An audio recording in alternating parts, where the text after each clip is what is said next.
The Meditations by Marcus Aurelius, written 167 AD, translated by George Long. Book 1. From my grandfather Verus I learned good morals and the government of my temper. From the reputation and remembrance of my father, modesty and a manly character. From my mother, piety and beneficence and abstinence not only from evil deeds, but even from evil thoughts. And further, simplicity in my way of living, far removed from the habits of the rich. From my great-grandfather, not to have frequented public schools, and to have had good teachers at home, and to know that on such things a man should spend liberally. From my governor, to be neither of the green nor of the blue party at the games in the circus, nor a partisan either of the Parmularius or the Scutarius at the gladiators' fights. From him, too, I learned endurance of labor, and to want little, and to work with my own hands, and not to meddle with other people's affairs, and not to be ready to listen to slander. From Diognetus, not to busy myself about trifling things, and not to give credit to what was said by miracle workers and jugglers about incantations and the driving away of demons and such things, and not to breed quails for fighting, nor to give myself up passionately to such things, and to endure freedom of speech, and to have become intimate with philosophy, and to have been a hearer, first of Bacchius, then of Tandasus and Marcianus, and to have written dialogues in my youth, and to have desired a plank bed and skin, and whatever else of the kind belongs to the Grecian discipline. From Rusticus I received the impression that my character required improvement and discipline, and from him I learned not to be led astray to sophistic emulation, nor to writing on speculative matters, nor to delivering little hortatory orations, nor to showing myself off as a man who practices much discipline, or does benevolent acts in order to make a display, and to abstain from rhetoric and poetry and fine writing, and not to walk about in the house in my outdoor dress, nor to do other things of the kind, and to write my letters with simplicity, like the letter which Rusticus wrote from Sinuessa to my mother, and with respect to those who have offended me by words or done me wrong, to be easily disposed to be pacified and reconciled as soon as they have shown a readiness to be reconciled, and to read carefully, and not to be satisfied with a superficial understanding of a book, nor hastily to give my assent to those who talk overmuch. And I am indebted to him for being acquainted with the discourses of Epictetus, which he communicated to me out of his own collection. From Apollonius I learned freedom of will and undeviating steadiness of purpose, and to look to nothing else, not even for a moment, except to reason, and to be always the same in sharp pains on the occasion of the loss of a child and in long illness, and to see clearly in a living example that the same man can be both most resolute and yielding, and not peevish in giving his instruction, and to have had before my eyes a man who clearly considered his experience and his skill in expounding philosophical principles as the smallest of his merits. And from him I learned how to receive from friends what are esteemed favors, without being either humbled by them or letting them pass unnoticed. From Sextus, a benevolent disposition, and the example of a family governed in a fatherly manner, and the idea of living conformably to nature, and gravity without affectation, and to look carefully after the interests of friends, and to tolerate ignorant persons, and those who form opinions without consideration. He had the power of readily accommodating himself to all, so that intercourse with him was more agreeable than any flattery, and at the same time he was most highly venerated by those who associated with him, and he had the faculty both of discovering and ordering in an intelligent and methodical way the principles necessary for life, and he never showed anger or any other passion, but was entirely free from passion, and also most affectionate, and he could express approbation without noisy display, and he possessed much knowledge without ostentation. From Alexander the grammarian, to refrain from fault-finding, and not in a reproachful way to chide those who uttered any barbarous or solecistic or strange-sounding expression, but dexterously to introduce the very expression which ought to have been used, and in the way of answer or giving confirmation, or joining in an inquiry about the thing itself, not about the word, or by some other fit suggestion. From Fronto I learned to observe what envy and duplicity and hypocrisy are in a tyrant, and that generally those among us who are called patricians are rather deficient in paternal affection. From Alexander the Platonic, not frequently nor without necessity to say to anyone or to write in a letter that I have no leisure. nor continually to excuse the neglect of duties required by our relation to those with whom we live, by alleging urgent occupations. From Catullus, not to be indifferent when a friend finds fault, even if he should find fault without reason, but to try to restore him to his usual disposition, and to be ready to speak well of teachers, as it is reported of Domitius and Athenodotus, and to love my children truly. From my brother Severus, to love my kin, and to love truth, and to love justice. And through him I learned to know Thrasea, Helvidius, Cato, Dion, Brutus. And from him I received the idea of a polity in which there is the same law for all, a polity administered with regard to equal rights and equal freedom of speech, and the idea of a kingly government which respects most of all the freedom of the governed. I learned from him also consistency and undeviating steadiness in my regard for philosophy, and a disposition to do good, and to give to others readily, and to cherish good hopes, and to believe that I am loved by my friends. And in him I observed no concealment of his opinions with respect to those whom he condemned, and that his friends had no need to conjecture what he wished or did not wish, but it was quite plain. From Maximus I learned self-government, and not to be led aside by anything, and cheerfulness in all circumstances as well as in illness, and a just admixture in the moral character of sweetness and dignity, and to do what was set before me without complaining. I observed that everybody believed that he thought as he spoke, and that in all that he did he never had any bad intention, and he never showed amazement and surprise, and was never in a hurry, and never put off doing a thing, nor was perplexed nor dejected, nor did he ever laugh to disguise his vexation, nor, on the other hand, was he ever passionate or suspicious. He was accustomed to do acts of beneficence, and was ready to forgive, and was free from all falsehood, and he presented the appearance of a man who could not be diverted from right, rather than of a man who had been improved. I observed, too, that no man could ever think that he was despised by Maximus, or ever venture to think himself a better man. He had also the art of being humorous in an agreeable way. In my father I observed mildness of temper, and unchangeable resolution in the things which he had determined after due deliberation, and no vainglory in those things which men call honors, and a love of labor and perseverance, and a readiness to listen to those who had anything to propose for the common weal, and undeviating firmness in giving to every man according to his deserts, and a knowledge derived from experience of the occasions for vigorous action and for remission. And I observed that he had overcome all passion for boys, and he considered himself no more than any other citizen, and he released his friends from all obligation to sup with him, or to attend him of necessity when he went abroad, and those who had failed to accompany him, by reason of any urgent circumstances, always found him the same.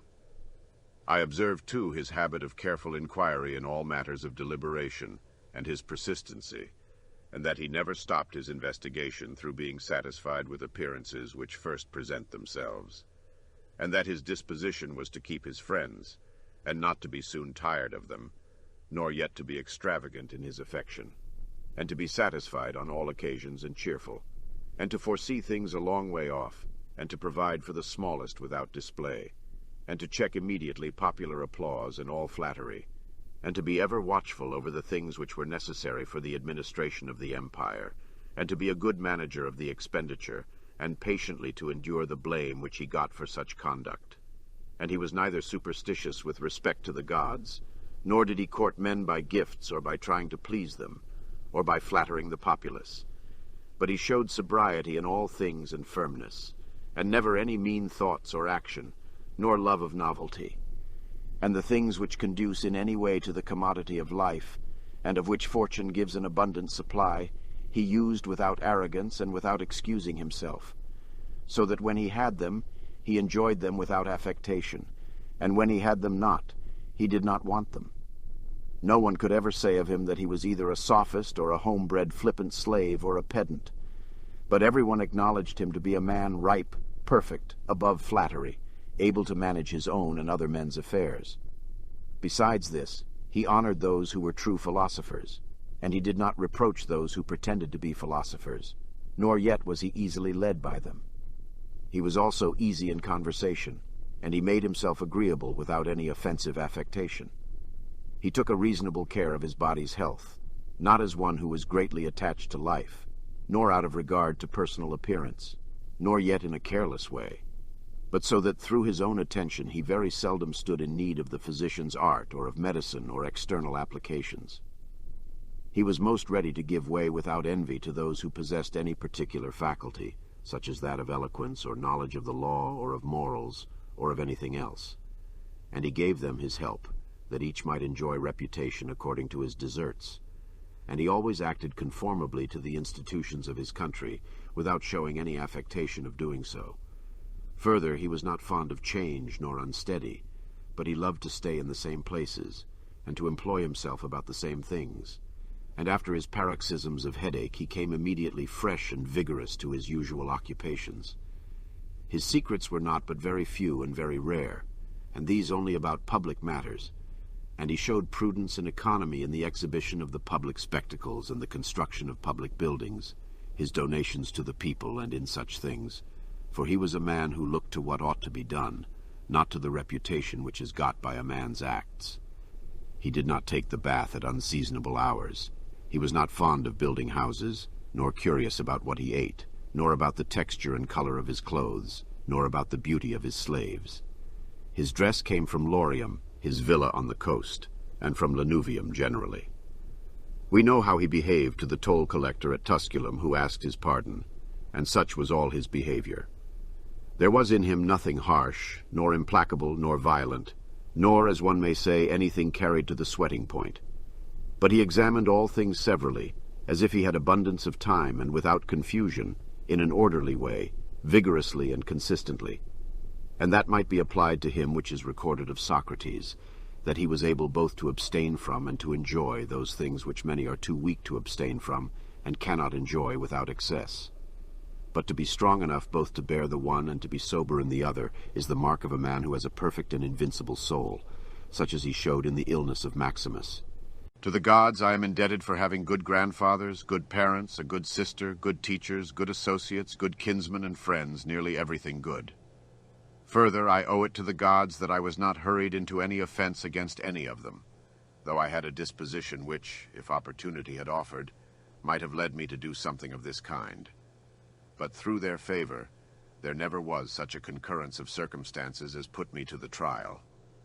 Further, I am thankful to the gods that I was not longer brought up with my grandfather's concubine, and that I preserved the flower of my youth, and that I did not make proof of my virility before the proper season, but even deferred the time, that I was subjected to a ruler and a father who was able to take away all pride from me, and to bring me to the knowledge that it is possible for a man to live in a palace without wanting either guards or embroidered dresses or torches and statues and such like show, but that it is in such a man's power to bring himself very near to the fashion of a private person, without being for this reason either meaner in thought or more remiss in action, with respect to the things which must be done for the public interest in a manner that befits a ruler.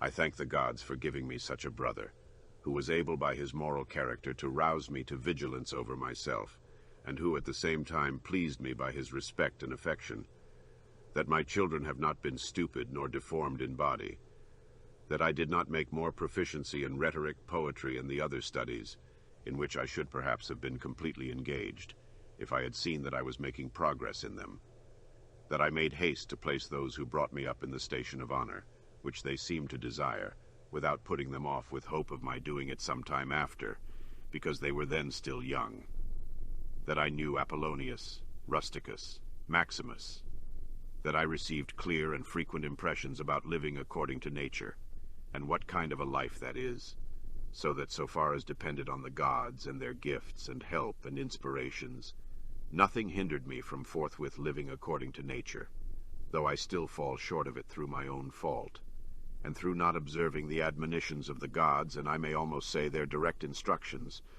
that my body has held out so long in such a kind of life, that I never touched either Benedicta or Theodotus, and that after having fallen into amatory passions I was cured, and though I was often out of humor with Rusticus, I never did anything of which I had occasion to repent, that though it was my mother's fate to die young, she spent the last years of her life with me, that whenever I wished to help any man in his need or on any other occasion, I was never told that I had not the means of doing it, and that to myself the same necessity never happened, to receive anything from another, that I have such a wife, so obedient and so affectionate and so simple, that I had abundance of good masters for my children, and that remedies have been shown to me by dreams, both others, and against blood-spitting and giddiness, and that when I had an inclination to philosophy, I did not fall into the hands of any sophist, and that I did not waste my time on writers of histories, or in the resolution of syllogisms,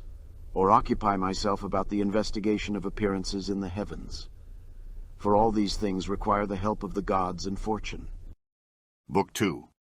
Begin the morning by saying to thyself, I shall meet with the busybody, the ungrateful, arrogant, deceitful, envious, unsocial.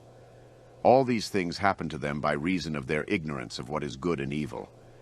But I who have seen the nature of the good that it is beautiful, and of the bad that it is ugly, and the nature of him who does wrong, that it is akin to me, not only of the same blood or seed, but that it participates in the same intelligence and the same portion of the divinity, I can neither be injured by any of them, for no one can fix on me what is ugly, nor can I be angry with my kinsman, nor hate him, for we are made for cooperation, like feet, like hands, like eyelids, like the rows of the upper and lower teeth. To act against one another, then, is contrary to nature, and it is acting against one another to be vexed and to turn away. Whatever this is that I am, it is a little flesh and breath, and the ruling part. Throw away thy books, no longer distract thyself, it is not allowed, but as if thou wast now dying, despise the flesh. It is blood and bones and a network, a contexture of nerves, veins, and arteries. See the breath also, what kind of a thing it is, air and not always the same, but every moment sent out and again sucked in. The third, then, is the ruling part. Consider thus. Thou art an old man. No longer let this be a slave, no longer be pulled by the strings like a puppet to unsocial movements, no longer either be dissatisfied with thy present lot, or shrink from the future. All that is from the gods is full of providence. That which is from fortune is not separated from nature, or without an interweaving and involution with the things which are ordered by providence. From thence all things flow, and there is besides necessity, and that which is for the advantage of the whole universe, of which thou art a part. But that is good for every part of nature which the nature of the whole brings, and what serves to maintain this nature. Now the universe is preserved, as by the changes of the elements, so by the changes of things compounded of the elements. Let these principles be enough for thee, let them always be fixed opinions. But cast away the thirst after books, that thou mayest not die murmuring, but cheerfully, truly, and from thy heart thankful to the gods. Remember how long thou hast been putting off these things, and how often thou hast received an opportunity from the gods, and yet dost not use it. Thou must now at last perceive of what universe thou art a part, and of what administrator of the universe thy existence is an efflux, and that a limit of time is fixed for thee, which if thou dost not use for clearing away the clouds from thy mind, it will go, and thou wilt go, and it will never return. Every moment think steadily as a Roman and a man to do what thou hast in hand with perfect and simple dignity and feeling of affection and freedom and justice, and to give thyself relief from all other thoughts. And thou wilt give thyself relief if thou doest every act of thy life as if it were the last, laying aside all carelessness and passionate aversion from the commands of reason, and all hypocrisy and self-love and discontent with the portion which has been given to thee. Thou seest how few the things are, the which if a man lays hold of, he is able to live a life which flows in quiet, and is like the existence of the gods. For the gods on their part will require nothing more from him who observes these things. Do wrong to thyself, my soul. But thou wilt no longer have the opportunity of honoring thyself. Every man's life is sufficient, but thine is nearly finished, though thy soul reverences not itself, but places thy felicity in the souls of others. Do the things external which fall upon thee distract thee? Give thyself time to learn something new and good, and cease to be whirled around. But then thou must also avoid being carried about the other way. For those too are triflers who have wearied themselves in life by their activity, and yet have no object to which to direct every movement, and in a word, all their thoughts. Through not observing what is in the mind of another, a man has seldom been seen to be unhappy. But those who do not observe the movements of their own minds must of necessity be unhappy. This thou must always bear in mind, what is the nature of the whole, and what is my nature, and how this is related to that, and what kind of a part it is of what kind of a whole, and that there is no one who hinders thee from always doing and saying the things which are according to the nature of which thou art a part. Theophrastus, in his comparison of bad acts, such a comparison as one would make in accordance with the common notions of mankind, says, like a true philosopher, that the offenses which are committed through desire are more blamable than those which are committed through anger. For he who is excited by anger seems to turn away from reason with a certain pain and unconscious contraction. But he who offends through desire, being overpowered by pleasure, seems to be in a manner more intemperate and more womanish in his offenses. Rightly then, and in a way worthy of philosophy, he said that the offense which is committed with pleasure is more blamable than that which is committed with pain, and on the whole the one is more like a person who has been first wronged and through pain is compelled to be angry. But the other is moved by his own impulse to do wrong, being carried towards doing something by desire. Since it is possible that thou mayest depart from life this very moment, regulate every act and thought accordingly. But to go away from among men, if there are gods, is not a thing to be afraid of, for the gods will not involve thee in evil. But if indeed they do not exist, or if they have no concern about human affairs, what is it to me to live in a universe devoid of gods or devoid of providence? But in truth they do exist, and they do care for human things, and they have put all the means in man's power to enable him not to fall into real evils. And as to the rest, if there was anything evil, they would have provided for this also, that it should be altogether in a man's power not to fall into it. Now that which does not make a man worse, how can it make a man's life worse? But neither through ignorance, nor having the knowledge, but not the power to guard against or correct these things, is it possible that the nature of the universe has overlooked them. Nor is it possible that it has made so great a mistake, either through want of power or want of skill, that good and evil should happen indiscriminately to the good and the bad. But death certainly, and life, honor and dishonor, pain and pleasure, all these things equally happen to good men and bad, being things which make us neither better nor worse. Therefore they are neither good nor evil. How quickly all things disappear, in the universe the bodies themselves, but in time the remembrance of them. What is the nature of all sensible things, and particularly those which attract with the bait of pleasure, or terrify by pain, or are noised abroad by vapory fame? How worthless and contemptible and sordid and perishable and dead they are! All this it is the part of the intellectual faculty to observe. To observe, too, who these are whose opinions and voices give reputation. What death is, and the fact that, if a man looks at it in itself, and by the abstractive power of reflection resolves into their parts all the things which present themselves to the imagination in it, he will then consider it to be nothing else than an operation of nature. And if anyone is afraid of an operation of nature, he is a child. This, however, is not only an operation of nature, but it is also a thing which conduces to the purposes of nature. To observe, too, how man comes near to the deity, and by what part of him, and when this part of man is so disposed.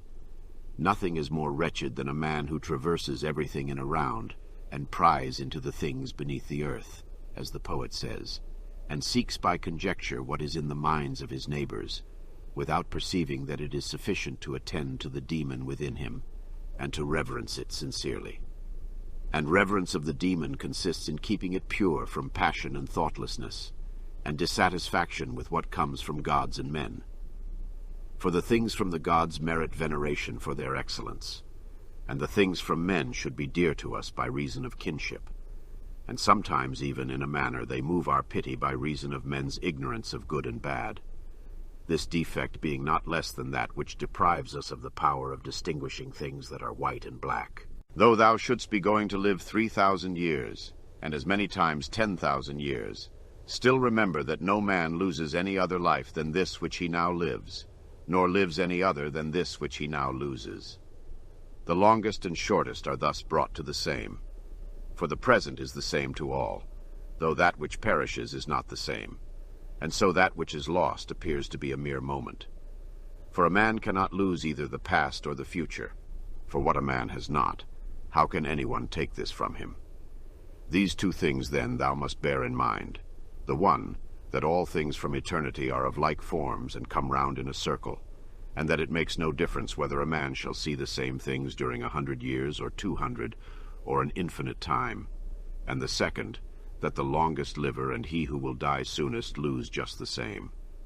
For the present is the only thing of which a man can be deprived, if it is true that this is the only thing which he has, and that a man cannot lose a thing if he has it not.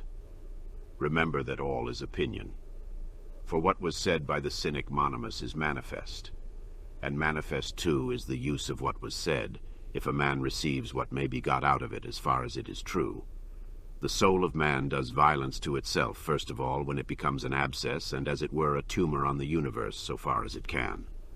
For to be vexed at anything which happens is a separation of ourselves from nature, in some part of which the natures of all other things are contained. In the next place, the soul does violence to itself when it turns away from any man, or even moves towards him with the intention of injuring, such as are the souls of those who are angry. In the third place, the soul does violence to itself when it is overpowered by pleasure or by pain. Fourthly, when it plays a part, and does or says anything insincerely and untruly. Fifthly, when it allows any act of its own and any movement to be without an aim, and does anything thoughtlessly and without considering what it is, it being right that even the smallest things be done with reference to an end. And the end of rational animals is to follow the reason and the law of the most ancient city and polity. Of human life the time is a point, and the substance is in a flux, and the perception dull, and the composition of the whole body subject to putrefaction, and the soul a whirl, and fortune hard to divine, and fame a thing devoid of judgment. And to say all in a word, everything which belongs to the body is a stream, and what belongs to the soul is a dream and vapor, and life is a warfare and a stranger's sojourn, and after fame is oblivion. What then is that which is able to conduct a man? One thing and only one, philosophy.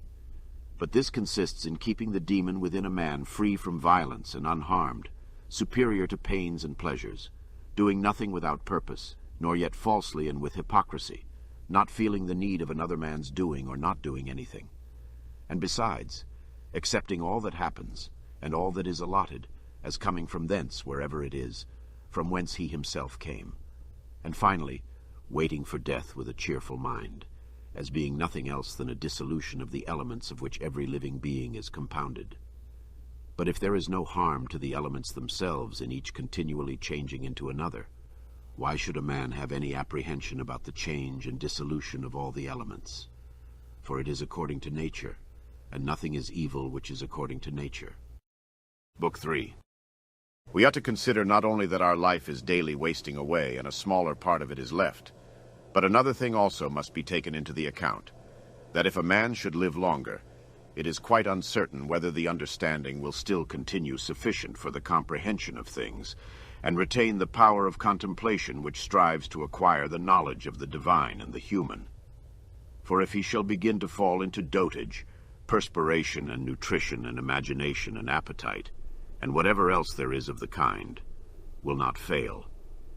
But the power of making use of ourselves, and filling up the measure of our duty, and clearly separating all appearances, and considering whether a man should now depart from life, and whatever else of the kind absolutely requires a disciplined reason, all this is already extinguished.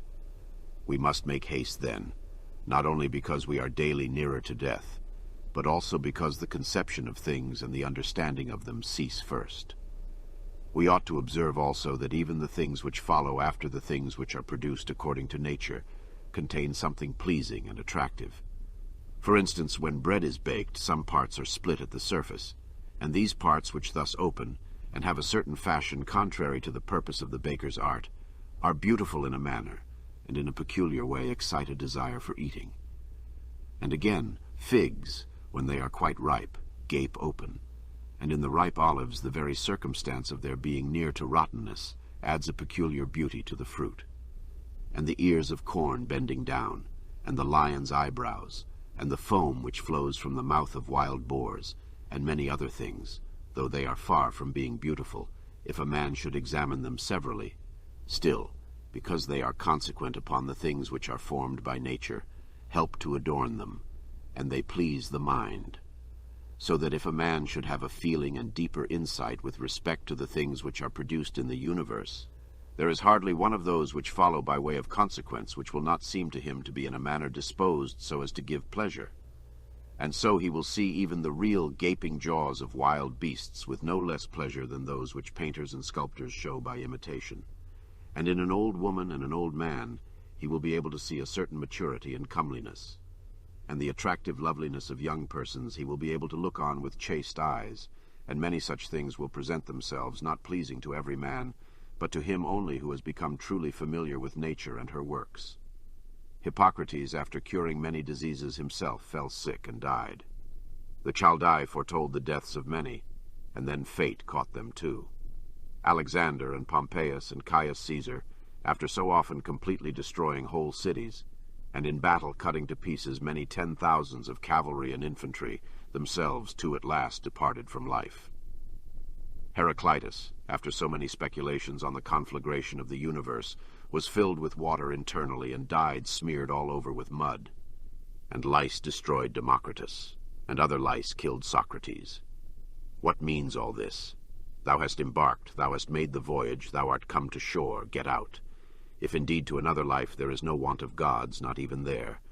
But if to a state without sensation, thou wilt cease to be held by pains and pleasures, and to be a slave to the vessel, which is as much inferior as that which serves it is superior. For the one is intelligence and deity, the other is earth and corruption. Do not waste the remainder of thy life in thoughts about others, when thou dost not refer thy thoughts to some object of common utility. For thou losest the opportunity of doing something else when thou hast such thoughts as these. What is such a person doing, and why? And what is he saying, and what is he thinking of, and what is he contriving? And whatever else of the kind makes us wander away from the observation of our own ruling power. We ought then to check in the series of our thoughts everything that is without a purpose and useless, but most of all the over-curious feeling and the malignant. And a man should use himself to think of those things only about which, if one should suddenly ask, "What hast thou now in thy thoughts?" With perfect openness thou mightest immediately answer this or that, so that from thy words it should be plain that everything in thee is simple and benevolent, and such as befits a social animal, and one that cares not for thoughts about pleasure or sensual enjoyments at all, nor has any rivalry or envy and suspicion, or anything else for which thou wouldst blush if thou shouldst say that thou hadst it in thy mind. For the man who is such and no longer delays being among the number of the best, is like a priest and minister of the gods, using too the deity which is planted within him, which makes the man uncontaminated by pleasure, unharmed by any pain, untouched by any insult, feeling no wrong, a fighter in the noblest fight, one who cannot be overpowered by any passion, dyed deep with justice, accepting with all his soul everything which happens and is assigned to him as his portion, and not often, nor yet without great necessity and for the general interest, imagining what another says or does or thinks. For it is only what belongs to himself that he makes the matter for his activity, and he constantly thinks of that which is allotted to himself out of the sum total of things, and he makes his own acts fair, and he is persuaded that his own portion is good. For the lot which is assigned to each man is carried along with him and carries him along with it. And he remembers also that every rational animal is his kinsman, and that to care for all men is according to man's nature, and a man should hold on to the opinion not of all, but of those only who confessedly live according to nature. But as to those who live not so, he always bears in mind what kind of men they are both at home and from home, both by night and by day, and what they are, and with what men they live an impure life. Accordingly, he does not value at all the praise which comes from such men, since they are not even satisfied with themselves. Labor not unwillingly, nor without regard to the common interest, nor without due consideration, nor with distraction, nor let studied ornament set off thy thoughts, and be not either a man of many words, or busy about too many things. And further, let the deity which is in thee be the guardian of a living being, manly and of ripe age, and engaged in matter political, and a Roman, and a ruler, who has taken his post like a man waiting for the signal which summons him from life, and ready to go, having need neither of oath nor of any man's testimony. Be cheerful also, and seek not external help, nor the tranquility which others give. A man then must stand erect, not be kept erect by others. If thou findest in human life anything better than justice, truth, temperance, fortitude, and in a word, anything better than thy own mind's self-satisfaction in the things which it enables thee to do according to right reason, and in the condition that is assigned to thee without thy own choice. If I say thou seest anything better than this, turn to it with all thy soul, and enjoy that which thou hast found to be the best. But if nothing appears to be better than the deity which is planted in thee, which has subjected to itself all thy appetites, and carefully examines all the impressions, and, as Socrates said, has detached itself from the persuasions of sense, and has submitted itself to the gods, and cares for mankind. If thou findest everything else smaller and of less value than this, give place to nothing else. For if thou dost once diverge and incline to it, thou wilt no longer without distraction be able to give the preference to that good thing which is thy proper possession and thy own. For it is not right that anything of any other kind, such as praise from the many, or power, or enjoyment of pleasure, should come into competition with that which is rationally and politically or practically good. All these things, even though they may seem to adapt themselves to the better things in a small degree, obtain the superiority all at once and carry us away. But do thou, I say, simply and freely choose the better and hold to it. But that which is useful is the better. Well then, if it is useful to thee as a rational being, keep to it. But if it is only useful to thee as an animal, say so, and maintain thy judgment without arrogance. Only take care that thou makest the inquiry by a sure method. Never value anything as profitable to thyself which shall compel thee to break thy promise, to lose thy self-respect, to hate any man, to suspect, to curse, to act the hypocrite, to desire anything which needs walls and curtains. For he who has preferred to everything intelligence and demon and the worship of its excellence, acts no tragic part, does not groan, will not need either solitude or much company. And what is chief of all, he will live without either pursuing or flying from death. But whether for a longer or a shorter time he shall have the soul enclosed in the body, he cares not at all. For even if he must depart immediately, he will go as readily as if he were going to do anything else which can be done with decency and order, taking care of this only all through life, that his thoughts turn not away from anything which belongs to an intelligent animal and a member of a civil community. In the mind of one who is chastened and purified thou wilt find no corrupt matter, nor impurity, nor any sore-skinned over. Nor is his life incomplete when fate overtakes him, as one may say of an actor who leaves the stage before ending and finishing the play. Besides, there is in him nothing servile nor affected, nor too closely bound to other things, nor yet detached from other things, nothing worthy of blame, nothing which seeks a hiding place. Reverence the faculty which produces opinion. On this faculty it entirely depends whether there shall exist in thy ruling part any opinion inconsistent with nature and the constitution of the rational animal. And this faculty promises freedom from hasty judgment, and friendship towards men, and obedience to the gods. Throwing away then all things, hold to these only which are few, and besides bear in mind that every man lives only this present time, which is an indivisible point, and that all the rest of his life is either past or it is uncertain. Short then is the time which every man lives, and small the nook of the earth where he lives, and short too the longest posthumous fame, and even this only continued by a succession of poor human beings, who will very soon die, and who know not even themselves, much less him who died long ago. To the aids which have been mentioned, let this one still be added. Make for thyself a definition or description of the thing which is presented to thee, so as to see distinctly what kind of a thing it is in its substance, in its nudity, in its complete entirety, and tell thyself its proper name, and the names of the things of which it has been compounded, and into which it will be resolved.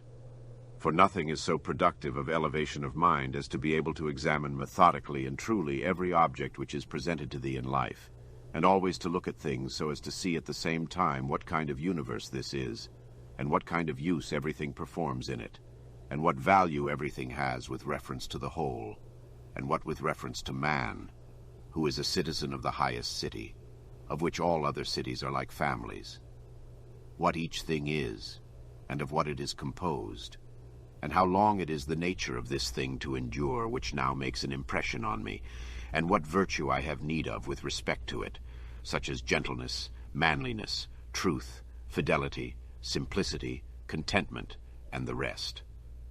Wherefore on every occasion a man should say, This comes from God, and this is according to the apportionment and spinning of the thread of destiny, and such like coincidence and chance, and this is from one of the same stock, and a kinsman and partner, one who knows not, however, what is according to his nature.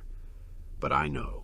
For this reason I behave towards him according to the natural law of fellowship with benevolence and justice. At the same time, however, in things indifferent I attempt to ascertain the value of each.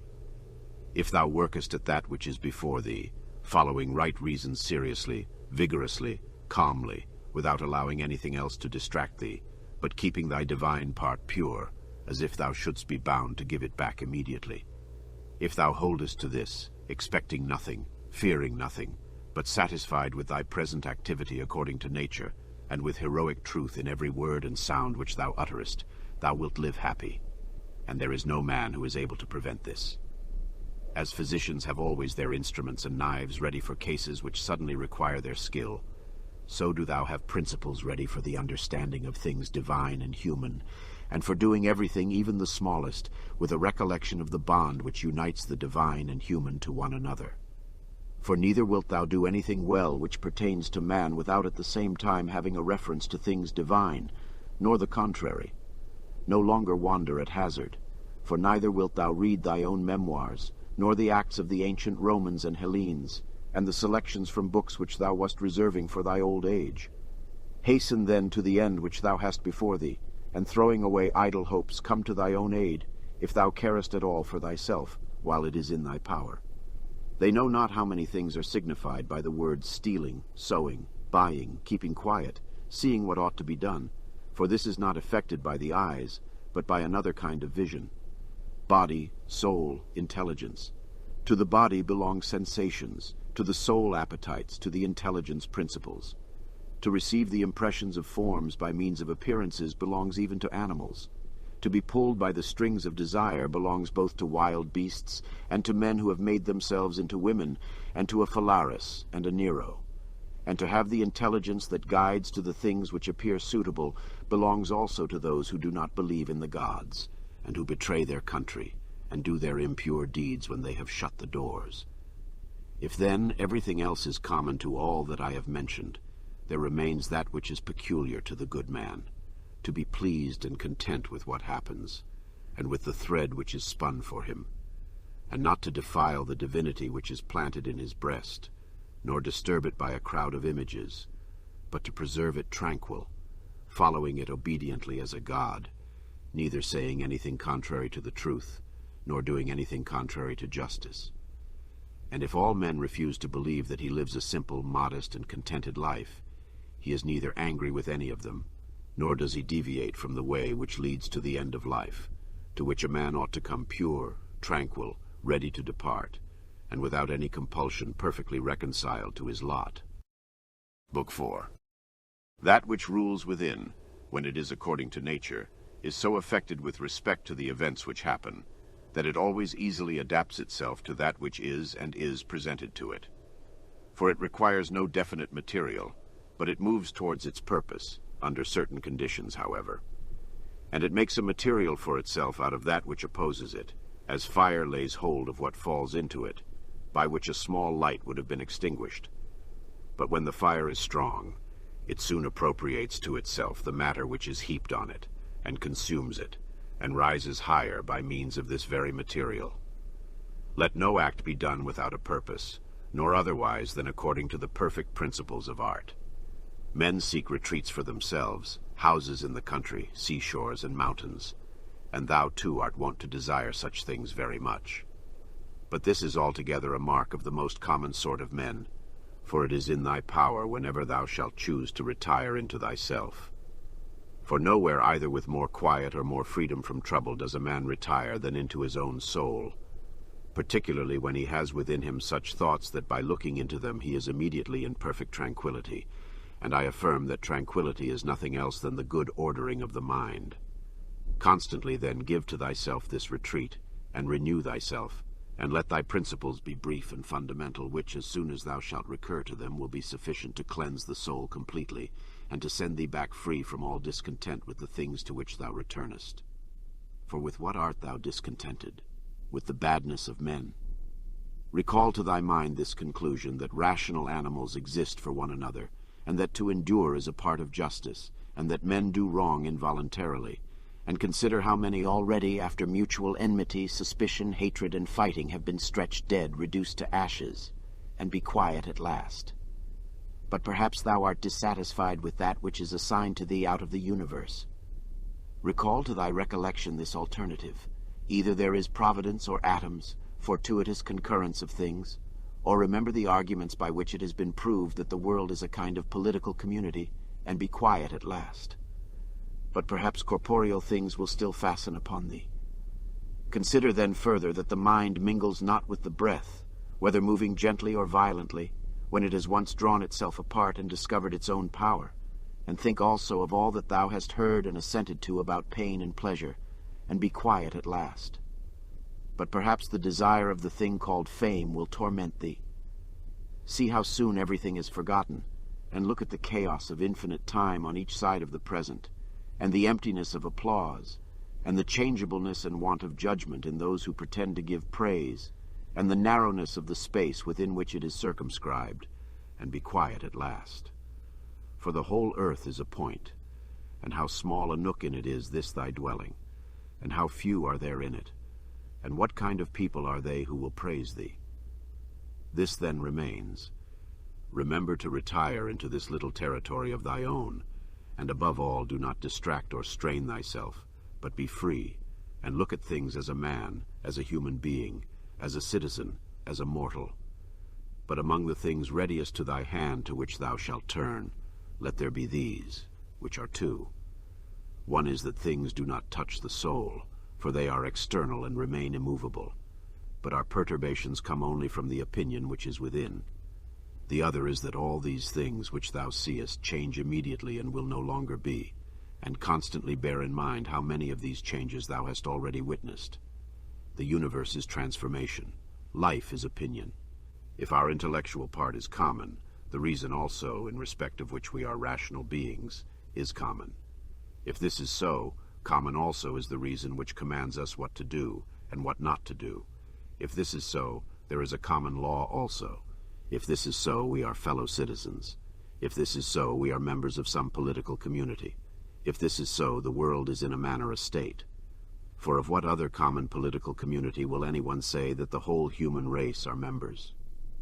And from thence, from this common political community, comes also our very intellectual faculty and reasoning faculty and our capacity for law. Or whence do they come? For as my earthly part is a portion given to me from certain earth, and that which is watery from another element, and that which is hot and fiery from some peculiar source, for nothing comes out of that which is nothing, as nothing also returns to non-existence. So also the intellectual part comes from some source. Death is such as generation is, a mystery of nature, a composition out of the same elements, and a decomposition into the same, and altogether not a thing of which any man should be ashamed, for it is not contrary to the nature of a reasonable animal, and not contrary to the reason of our constitution. It is natural that these things should be done by such persons. It is a matter of necessity, and if a man will not have it so, he will not allow the fig tree to have juice. But by all means bear this in mind, that within a very short time both thou and he will be dead, and soon not even your names will be left behind. Take away thy opinion, and then there is taken away the complaint, I have been harmed. Take away the complaint, I have been harmed, and the harm is taken away. That which does not make a man worse than he was, also does not make his life worse, nor does it harm him either from without or from within. The nature of that which is universally useful has been compelled to do this.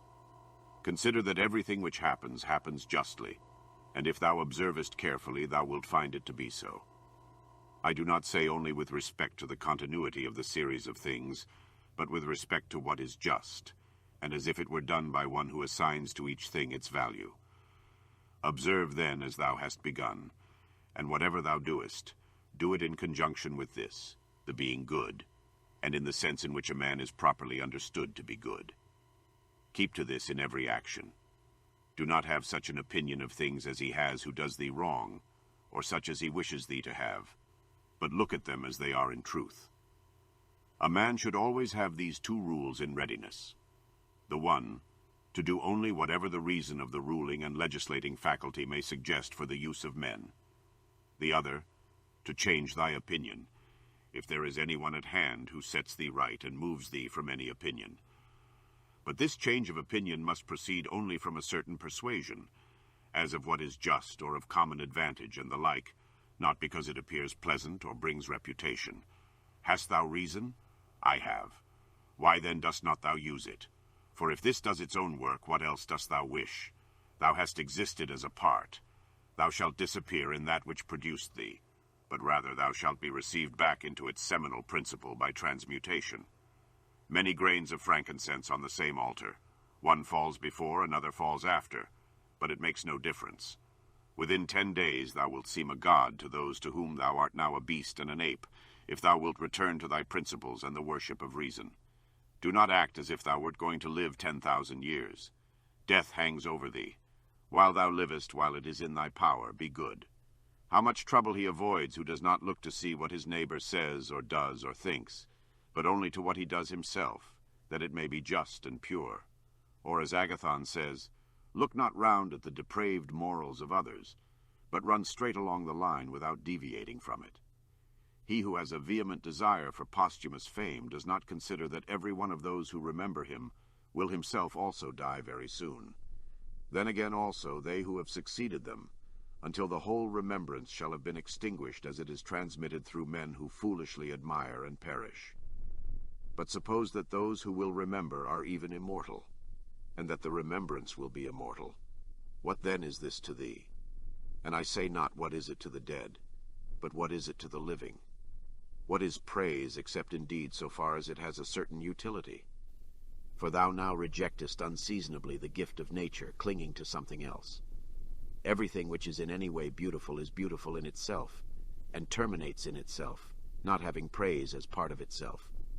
Neither worse then nor better is a thing made by being praised. I affirm this also of the things which are called beautiful by the vulgar, for example, material things and works of art. That which is really beautiful has no need of anything, not more than law, not more than truth, not more than benevolence or modesty. Which of these things is beautiful because it is praised or spoiled by being blamed? Is such a thing as an emerald made worse than it was if it is not praised? Or gold, ivory, purple, a lyre, a little knife, a flower, a shrub? If souls continue to exist, how does the air contain them from eternity? But how does the earth contain the bodies of those who have been buried from time so remote? For as here the mutation of these bodies after a certain continuance, whatever it may be, and their dissolution make room for other dead bodies, so the souls which are removed into the air after subsisting for some time are transmuted and diffused, and assume a fiery nature by being received into the seminal intelligence of the universe, and in this way make room for the fresh souls which come to dwell there. And this is the answer which a man might give on the hypothesis of souls continuing to exist. But we must not only think of the number of bodies which are thus buried, but also of the number of animals which are daily eaten by us, and the other animals. For what a number is consumed, and thus in a manner buried in the bodies of those who feed on them. And nevertheless this earth receives them by reason of the changes of these bodies into blood, and the transformations into the aerial or the fiery element. What is the investigation into the truth in this matter? The division into that which is material and that which is the cause of form, the formal. Do not be whirled about, but in every movement have respect to justice, and on the occasion of every impression maintain the faculty of comprehension or understanding. Everything harmonizes with me which is harmonious to thee, O universe. Nothing for me is too early nor too late, which is in due time for thee. Everything is fruit to me which thy seasons bring, O nature. From thee are all things, in thee are all things, to thee all things return. The poet says, Dear city of Cecrops, and wilt not thou say, Dear city of Zeus? Occupy thyself with few things, says the philosopher, if thou wouldst be tranquil. But consider if it would not be better to say, Do what is necessary, and whatever the reason of the animal which is naturally social requires, and as it requires. For this brings not only the tranquility which comes from doing well, but also that which comes from doing few things. For the greatest part of what we say and do being unnecessary, if a man takes this away, he will have more leisure and less uneasiness. Accordingly, on every occasion a man should ask himself, is this one of the unnecessary things? Now a man should take away not only unnecessary acts, but also unnecessary thoughts, for thus superfluous acts will not follow after. Try how the life of the good man suits thee, the life of him who is satisfied with his portion out of the whole, and satisfied with his own just acts and benevolent disposition. Hast thou seen those things? Look also at these. Do not disturb thyself. Make thyself all simplicity. Does anyone do wrong? It is to himself that he does the wrong. Has anything happened to thee? Well, out of the universe from the beginning everything which happens has been apportioned and spun out to thee. In a word, thy life is short. Thou must turn to profit the present by the aid of reason and justice. Be sober in thy relaxation. Either it is a well-arranged universe or a chaos huddled together, but still a universe. But can a certain order subsist in thee, and disorder in the all? And this too, when all things are so separated and diffused and sympathetic. A black character, a womanish character, a stubborn character, bestial, childish, animal, stupid, counterfeit, scurrilous, fraudulent, tyrannical. If he is a stranger to the universe who does not know what is in it, no less is he a stranger who does not know what is going on in it. He is a runaway, who flies from social reason. He is blind, who shuts the eyes of the understanding. He is poor, who has need of another, and has not from himself all things which are useful for life. He is an abscess on the universe, who withdraws and separates himself from the reason of our common nature, through being displeased with the things which happen. For the same nature produces this, and has produced thee too.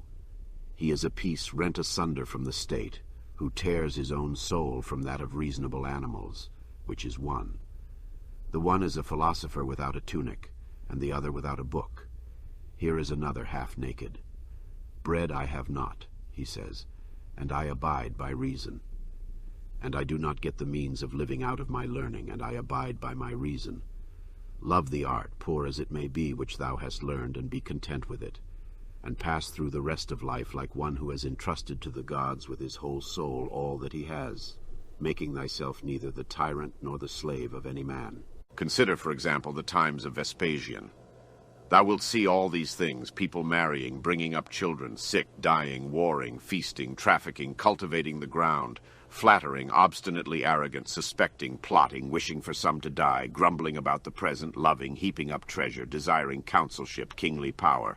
Well then, that life of these people no longer exists at all. Again removed to the times of Trajan, again all is the same. Their life too is gone. In like manner view also the other epochs of time and of whole nations, and see how many after great efforts soon fell and were resolved into the elements. But chiefly thou shouldst think of those whom thou hast thyself known distracting themselves about idle things, neglecting to do what was in accordance with their proper constitution, and to hold firmly to this, and to be content with it. And herein it is necessary to remember that the attention given to everything has its proper value and proportion. For thus thou wilt not be dissatisfied if thou appliest thyself to smaller matters no further than is fit. The words which were formerly familiar are now antiquated, so also the names of those who were famed of old are now in a manner antiquated: Camillus, Caeso, Volisus, Leonatus, and a little after also Scipio and Cato, then Augustus, then also Hadrian and Antoninus. For all things soon pass away and become a mere tale, and complete oblivion soon buries them. And I say this of those who have shone in a wondrous way. For the rest, as soon as they have breathed out their breath, they are gone, and no man speaks of them. And to conclude the matter, what is even an eternal remembrance? A mere nothing. What then is that about which we ought to employ our serious pains? This one thing, thoughts just, and acts social, and words which never lie, and a disposition which gladly accepts all that happens as necessary, as usual, as flowing from a principle and source of the same kind. Willingly give thyself up to Clotho, one of the Fates, allowing her to spin thy thread into whatever things she pleases. Everything is only for a day, both that which remembers and that which is remembered. Observe constantly that all things take place by change, and accustom thyself to consider that the nature of the universe loves nothing so much as to change the things which are, and to make new things like them. For everything that exists is in a manner the seed of that which will be. But thou art thinking only of seeds which are cast into the earth or into a womb. But this is a very vulgar notion. Thou wilt soon die, and thou art not yet simple, not free from perturbations, nor without suspicion of being hurt by external things, nor kindly disposed towards all. Nor dost thou yet place wisdom only in acting justly. Examine men's ruling principles, even those of the wise, what kind of things they avoid, and what kind they pursue. What is evil to thee does not subsist in the ruling principle of another, nor yet in any turning and mutation of thy corporeal covering. Where is it then? It is in that part of thee in which subsists the power of forming opinions about evils. Let this power then not form such opinions, and all is well. And if that which is nearest to it, the poor body, is burnt, filled with matter and rottenness, nevertheless let the part which forms opinions about these things be quiet. That is, let it judge that nothing is either bad or good which can happen equally to the bad man and the good. For that which happens equally to him who lives contrary to nature and to him who lives according to nature is neither according to nature nor contrary to nature. Constantly regard the universe as one living being, having one substance and one soul, and observe how all things have reference to one perception, the perception of this one living being, and how all things act with one movement, and how all things are the cooperating causes of all things which exist. Observe, too, the continuous spinning of the thread and the contexture of the web. Thou art a little soul bearing about a corpse, as Epictetus used to say. It is no evil for things to undergo change, and no good for things to subsist in consequence of change. Time is like a river made up of the events which happen, and a violent stream. For as soon as a thing has been seen, it is carried away, and another comes in its place, and this will be carried away too. Everything which happens is as familiar and well known as the rose in spring and the fruit in summer. For such is disease and death and calumny and treachery and whatever else delights fools or vexes them. In the series of things, those which follow are always aptly fitted to those which have gone before. For this series is not like a mere enumeration of disjointed things, which has only a necessary sequence, but it is a rational connection. And as all existing things are arranged together harmoniously, so the things which come into existence exhibit no mere succession, but a certain wonderful relationship. Always remember the saying of Heraclitus, that the death of earth is to become water, and the death of water is to become air, and the death of air is to become fire, and reversely. And think too of him who forgets whither the way leads, and that men quarrel with that with which they are most constantly in communion, the reason which governs the universe. And the things which daily meet with seem to them strange, and consider that we ought not to act and speak as if we were asleep, for even in sleep we seem to act and speak, and that we ought not, like children who learn from their parents, simply to act and speak as we have been taught. If any god told thee that thou shalt die tomorrow, or certainly on the day after tomorrow, thou wouldst not care much whether it was on the third day or on the morrow, unless thou wast in the highest degree mean-spirited, for how small is the difference. So think it no great thing to die after as many years as thou canst name rather than tomorrow. Think continually how many physicians are dead after often contracting their eyebrows over the sick, and how many astrologers after predicting with great pretensions the deaths of others, and how many philosophers after endless discourses on death or immortality, how many heroes after killing thousands, and how many tyrants who have used their power over men's lives with terrible insolence as if they were immortal, and how many cities are entirely dead, so to speak, Hellas and Pompeii and Herculaneum, and others innumerable. Add to the reckoning all whom thou hast known, one after another. One man after burying another has been laid out dead, and another buries him, and all this in a short time. To conclude, always observe how ephemeral and worthless human things are, and what was yesterday a little mucus tomorrow will be a mummy or ashes. Pass then through this little space of time conformably to nature, and end thy journey in content, just as an olive falls off when it is ripe, blessing nature who produced it, and thanking the tree on which it grew. Be like the promontory against which the waves continually break, but it stands firm and tames the fury of the water around it. Unhappy am I because this has happened to me. Not so, but happy am I, though this has happened to me, because I continue free from pain, neither crushed by the present nor fearing the future. For such a thing as this might have happened to every man, but every man would not have continued free from pain on such an occasion. Why then is that rather a misfortune than this a good fortune? And dost thou in all cases call that a man's misfortune, which is not a deviation from man's nature? And does a thing seem to thee to be a deviation from man's nature, when it is not contrary to the will of man's nature? Well, thou knowest the will of nature. Will then this which has happened prevent thee from being just, magnanimous, temperate, prudent, secure against inconsiderate opinions and falsehood? Will it prevent thee from having modesty, freedom, and everything else by the presence of which man's nature obtains all that is its own? Remember, too, on every occasion which leads thee to vexation to apply this principle. Not that this is a misfortune, but that to bear it nobly is good fortune. It is a vulgar but still a useful help towards contempt of death, to pass in review those who have tenaciously stuck to life. What more then have they gained than those who have died early? Certainly they lie in their tombs somewhere at last, Cadicianus, Fabius, Julianus, Lepidus, or anyone else like them, who have carried out many to be buried, and then were carried out themselves. Altogether the interval is small between birth and death, and consider with how much trouble and in company with what sort of people and in what a feeble body this interval is laboriously passed. Do not then consider life a thing of any value, for look to the immensity of time behind thee, and to the time which is before thee, another boundless space. In this infinity, then, what is the difference between him who lives 3 days and him who lives 3 generations? Always run to the short way, and the short way is the natural. Accordingly say and do everything in conformity with the soundest reason. For such a purpose frees a man from trouble and warfare and all artifice and ostentatious display. Book 5. In the morning when thou risest unwillingly, let this thought be present. I am rising to the work of a human being. Why then am I dissatisfied if I am going to do the things for which I exist, and for which I was brought into the world?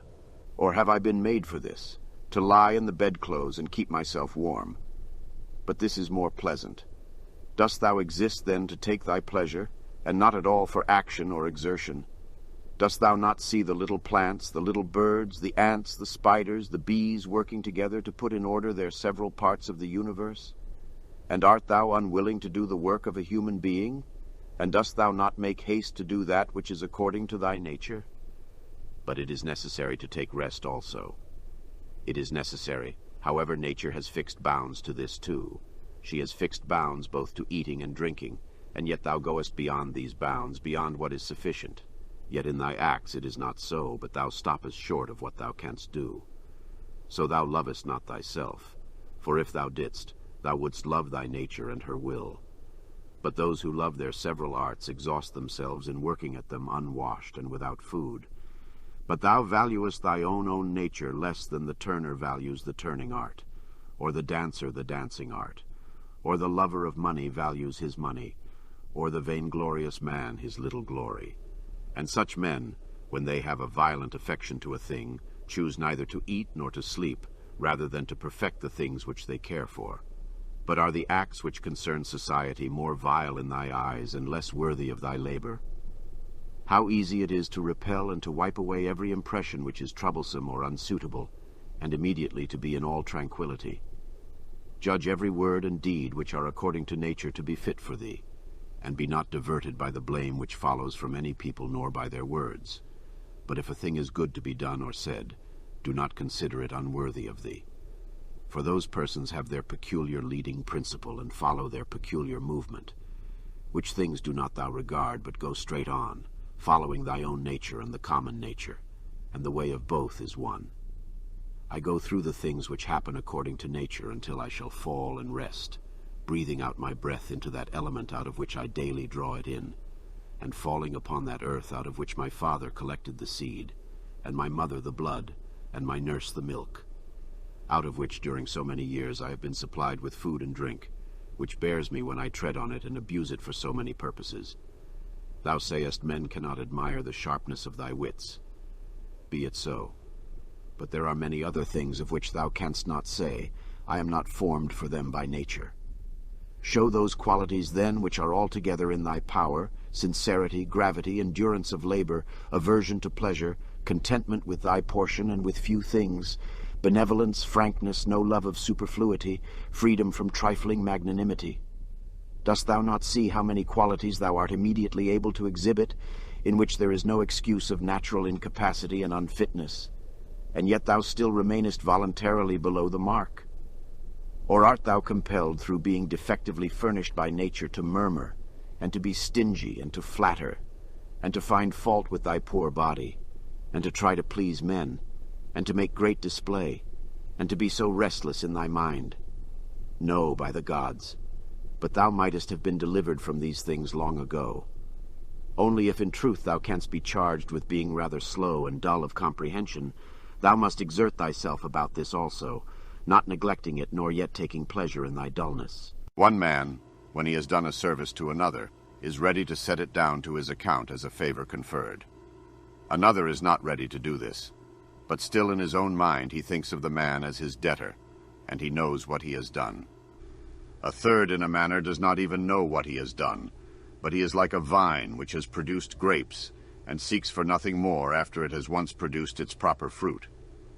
As a horse when he has run, a dog when he has tracked the game, a bee when it has made the honey, so a man when he has done a good act does not call out for others to come and see, but he goes on to another act, as a vine goes on to produce again the grapes in season. Must a man then be one of these, who in a manner act thus without observing it? Yes. But this very thing is necessary, the observation of what a man is doing, for it may be said, it is characteristic of the social animal to perceive that he is working in a social manner, and indeed to wish that his social partner also should perceive it. It is true what thou sayest, but thou dost not rightly understand what is now said, and for this reason thou wilt become one of those of whom I spoke before, for even they are misled by a certain show of reason.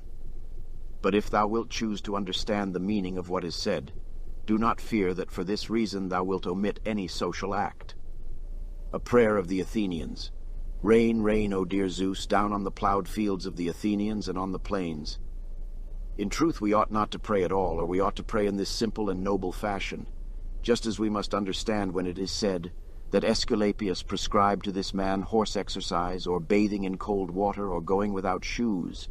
So we must understand it when it is said that the nature of the universe prescribed to this man disease, or mutilation, or loss, or anything else of the kind. For in the first case, prescribed means something like this. He prescribed this for this man as a thing adapted to procure health. And in the second case it means that which happens to, or suits, every man is fixed in a manner for him suitably to his destiny. For this is what we mean when we say that things are suitable to us, as the workmen say of squared stones in walls or the pyramids, that they are suitable when they fit them to one another in some kind of connection. For there is altogether one fitness, harmony, and as the universe is made up out of all bodies to be such a body as it is, so out of all existing causes necessity, destiny, is made up to be such a cause as it is. And even those who are completely ignorant understand what I mean, for they say, it, necessity, destiny, brought this to such a person. This then was brought, and this was prescribed to him. Let us then receive these things as well as those which Aesculapius prescribes. Many, as a matter of course, even among his prescriptions are disagreeable, but we accept them in the hope of health. Let the perfecting and accomplishment of the things which the common nature judges to be good be judged by thee to be of the same kind as thy health. And so accept everything which happens, even if it seem disagreeable, because it leads to this, to the health of the universe, and to the prosperity and felicity of Zeus, the universe. For he would not have brought on any man what he has brought, if it were not useful for the whole. Neither does the nature of anything, whatever it may be, cause anything which is not suitable to that which is directed by it. For two reasons then it is right to be content with that which happens to thee. The one, because it was done for thee and prescribed for thee, and in a manner had reference to thee, originally from the most ancient causes spun with thy destiny. And the other, because even that which comes severally to every man is to the power which administers the universe a cause of felicity and perfection, nay, even of its very continuance. For the integrity of the whole is mutilated, if thou cuttest off anything whatever from the conjunction and the continuity either of the parts or of the causes. And thou dost cut off, as far as it is in thy power, when thou art dissatisfied, and in a manner triest to put anything out of the way. Be not disgusted, nor discouraged, nor dissatisfied, if thou dost not succeed in doing everything according to right principles.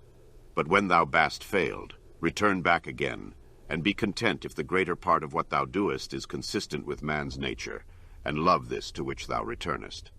And do not return to philosophy as if she were a master, but act like those who have sore eyes and apply a bit of sponge and egg, or as another applies a plaster, or drenching with water. For thus thou wilt not fail to obey reason, and thou wilt repose in it. And remember that philosophy requires only the things which thy nature requires, but thou wouldst have something else which is not according to nature. It may be objected, why, what is more agreeable than this which I am doing? But is not this the very reason why pleasure deceives us? And consider if magnanimity, freedom, simplicity, equanimity, piety are not more agreeable. For what is more agreeable than wisdom itself, when thou thinkest of the security and the happy course of all things which depend on the faculty of understanding and knowledge? Things are in such a kind of envelopment that they have seemed to philosophers, not a few nor those common philosophers, altogether unintelligible. Nay, even to the Stoics themselves they seem difficult to understand. And all our assent is changeable, for where is the man who never changes? Carry thy thoughts then to the objects themselves, and consider how short-lived they are and worthless, and that they may be in the possession of a filthy wretch or a whore or a robber. Then turn to the morals of those who live with thee, and it is hardly possible to endure even the most agreeable of them, to say nothing of a man being hardly able to endure himself. In such darkness then and dirt, and in so constant a flux both of substance and of time, and of motion and of things moved, what there is worth being highly prized or even an object of serious pursuit I cannot imagine. But on the contrary, it is a man's duty to comfort himself, and to wait for the natural dissolution, and not to be vexed at the delay, but to rest in these principles only: the one, that nothing will happen to me which is not conformable to the nature of the universe, and the other, that it is in my power never to act contrary to my God and demon, for there is no man who will compel me to this. About what am I now employing my own soul? On every occasion I must ask myself this question, and inquire, what have I now in this part of me which they call the ruling principle? And whose soul have I now? That of a child, or of a young man, or of a feeble woman, or of a tyrant, or of a domestic animal, or of a wild beast? What kind of things those are which appear good to the many, we may learn even from this. For if any man should conceive certain things as being really good, such as prudence, temperance, justice, fortitude, he would not, after having first conceived these, endure to listen to anything which should not be in harmony with what is really good. But if a man has first conceived as good the things which appear to the many to be good, he will listen and readily receive as very applicable that which was said by the comic writer. Thus even the many perceive the difference. For were it not so, this saying would not offend and would not be rejected in the first case, while we receive it when it is said of wealth, and of the means which further luxury and fame, as said fitly and wittily. Go on then and ask if we should value and think those things to be good, to which after their first conception in the mind the words of the comic writer might be aptly applied, that he who has them through pure abundance has not a place to ease himself in. I am composed of the formal and the material, and neither of them will perish into non-existence, as neither of them came into existence out of non-existence. Every part of me then will be reduced by change into some part of the universe, and that again will change into another part of the universe, and so on forever. And by consequence of such a change I too exist, and those who begot me, and so on forever in the other direction.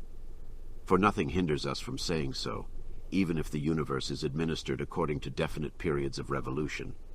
Reason and the reasoning art, philosophy, are powers which are sufficient for themselves and for their own works. They move then from a first principle which is their own, and they make their way to the end which is proposed to them. And this is the reason why such acts are named katarthosias, or right acts, which word signifies that they proceed by the right road. None of these things ought to be called a man's, which do not belong to a man, as man. They are not required of a man, nor does man's nature promise them, nor are they the means of man's nature attaining its end.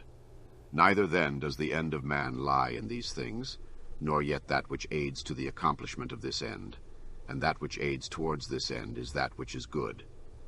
Besides, if any of these things did belong to man, it would not be right for a man to despise them and to set himself against them. Nor would a man be worthy of praise who showed that he did not want these things, nor would he who stinted himself in any of them be good, if indeed these things were good. But now the more of these things a man deprives himself of, or of other things like them, or even when he is deprived of any of them, the more patiently he endures the loss, just in the same degree he is a better man.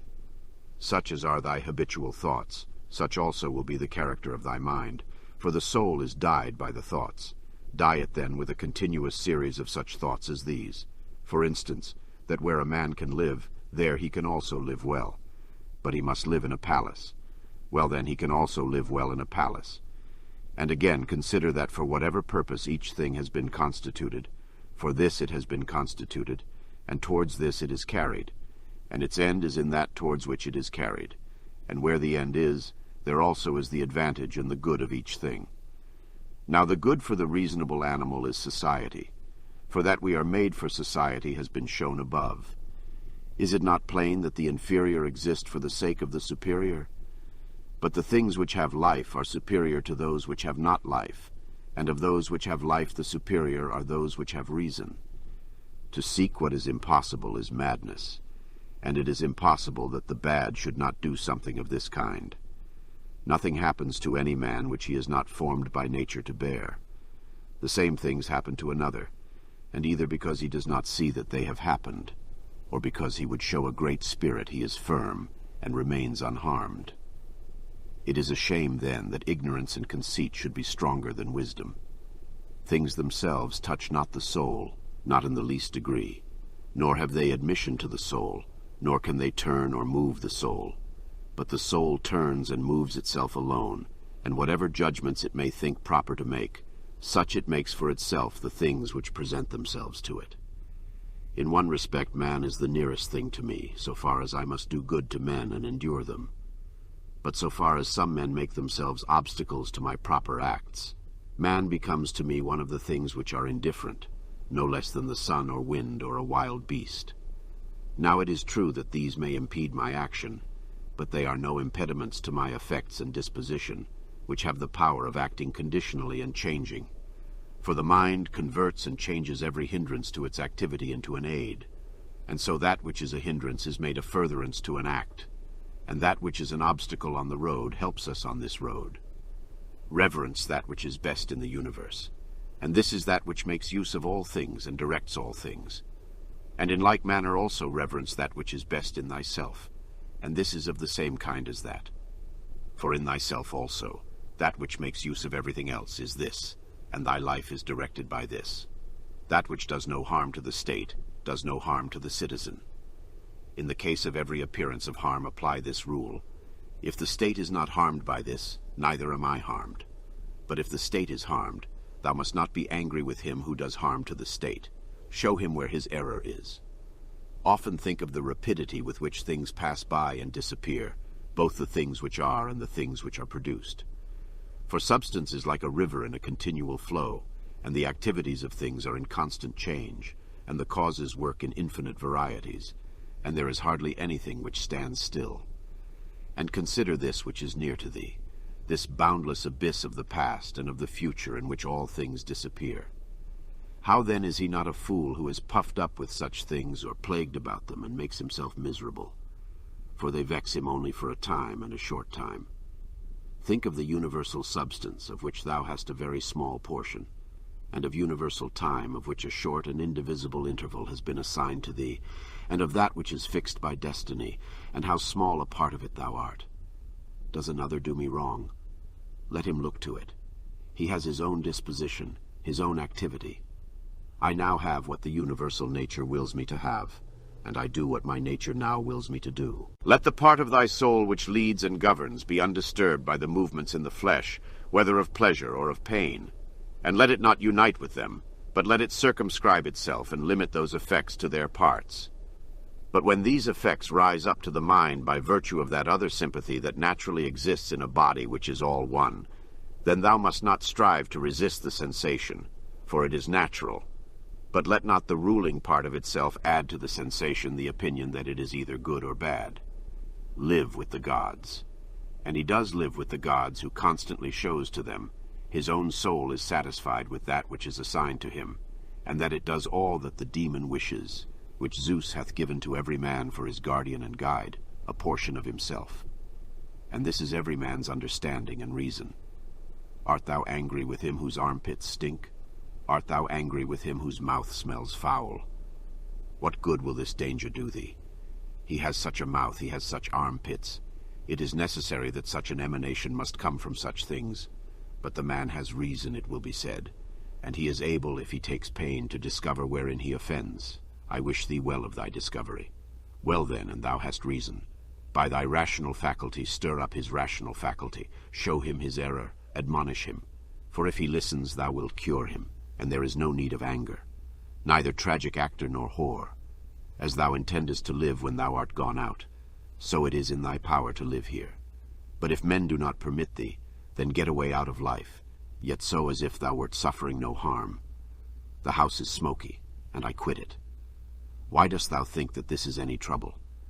But so long as nothing of the kind drives me out, I remain, am free, and no man shall hinder me from doing what I choose, and I choose to do what is according to the nature of the rational and social animal.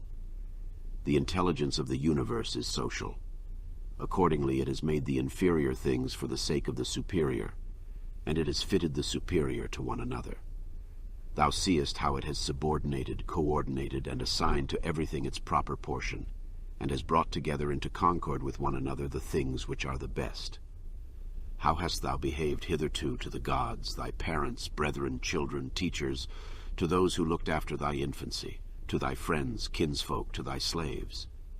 Consider if thou hast hitherto behaved to all in such a way that this may be said of thee, never has wronged a man in deed or word, and call to recollection both how many things thou hast passed through, and how many things thou hast been able to endure, and that the history of thy life is now complete and thy service is ended, and how many beautiful things thou hast seen, and how many pleasures and pains thou hast despised, and how many things called honorable thou hast spurned, and to how many ill-minded folks thou hast shown a kind disposition. Why do unskilled and ignorant souls disturb him who has skill and knowledge? What soul then has skill and knowledge? That which knows beginning and end, and knows the reason which pervades all substance and through all time by fixed periods, revolutions, administers the universe. Soon, very soon, thou wilt be ashes or a skeleton, and either a name or not even a name. But name is sound and echo. And the things which are much valued in life are empty and rotten and trifling, and like little dogs biting one another, and little children quarreling, laughing, and then straightway weeping. But fidelity and modesty and justice and truth are fled up to Olympus from the wide-spread earth. What then is there which still detains thee here?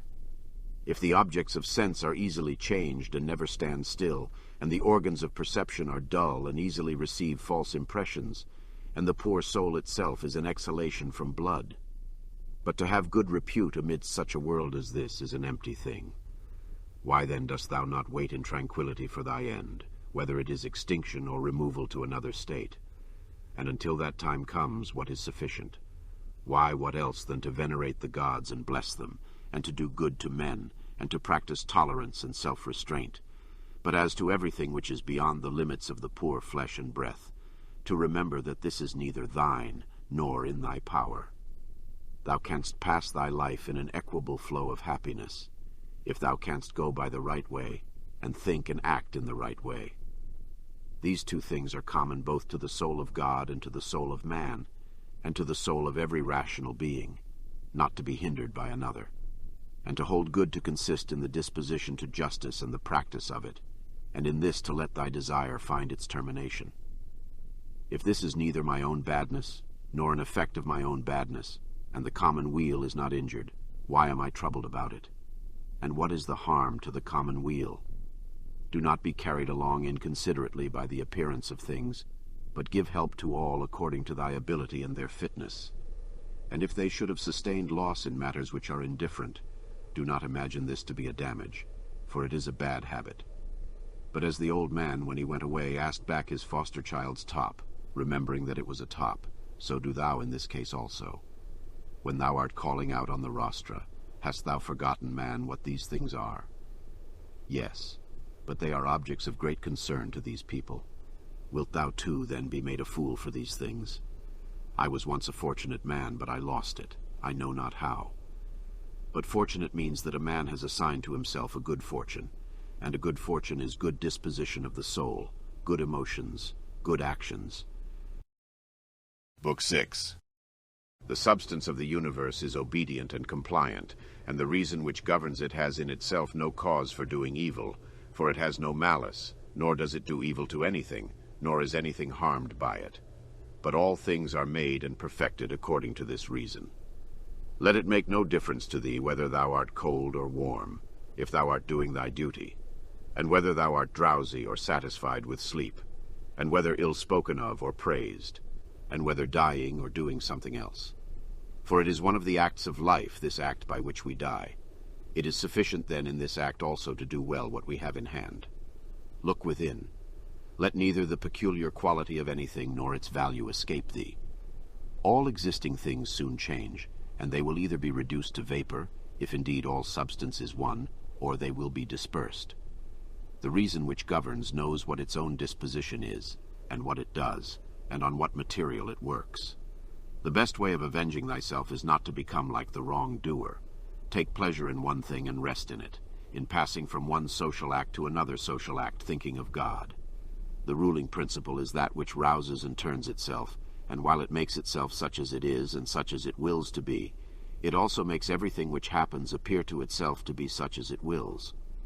In conformity to the nature of the universe, every single thing is accomplished, for certainly it is not in conformity to any other nature that each thing is accomplished, either a nature which externally comprehends this, or a nature which is comprehended within this nature, or a nature external and independent of this. The universe is either a confusion and a mutual involution of things, and a dispersion, or it is unity and order and providence.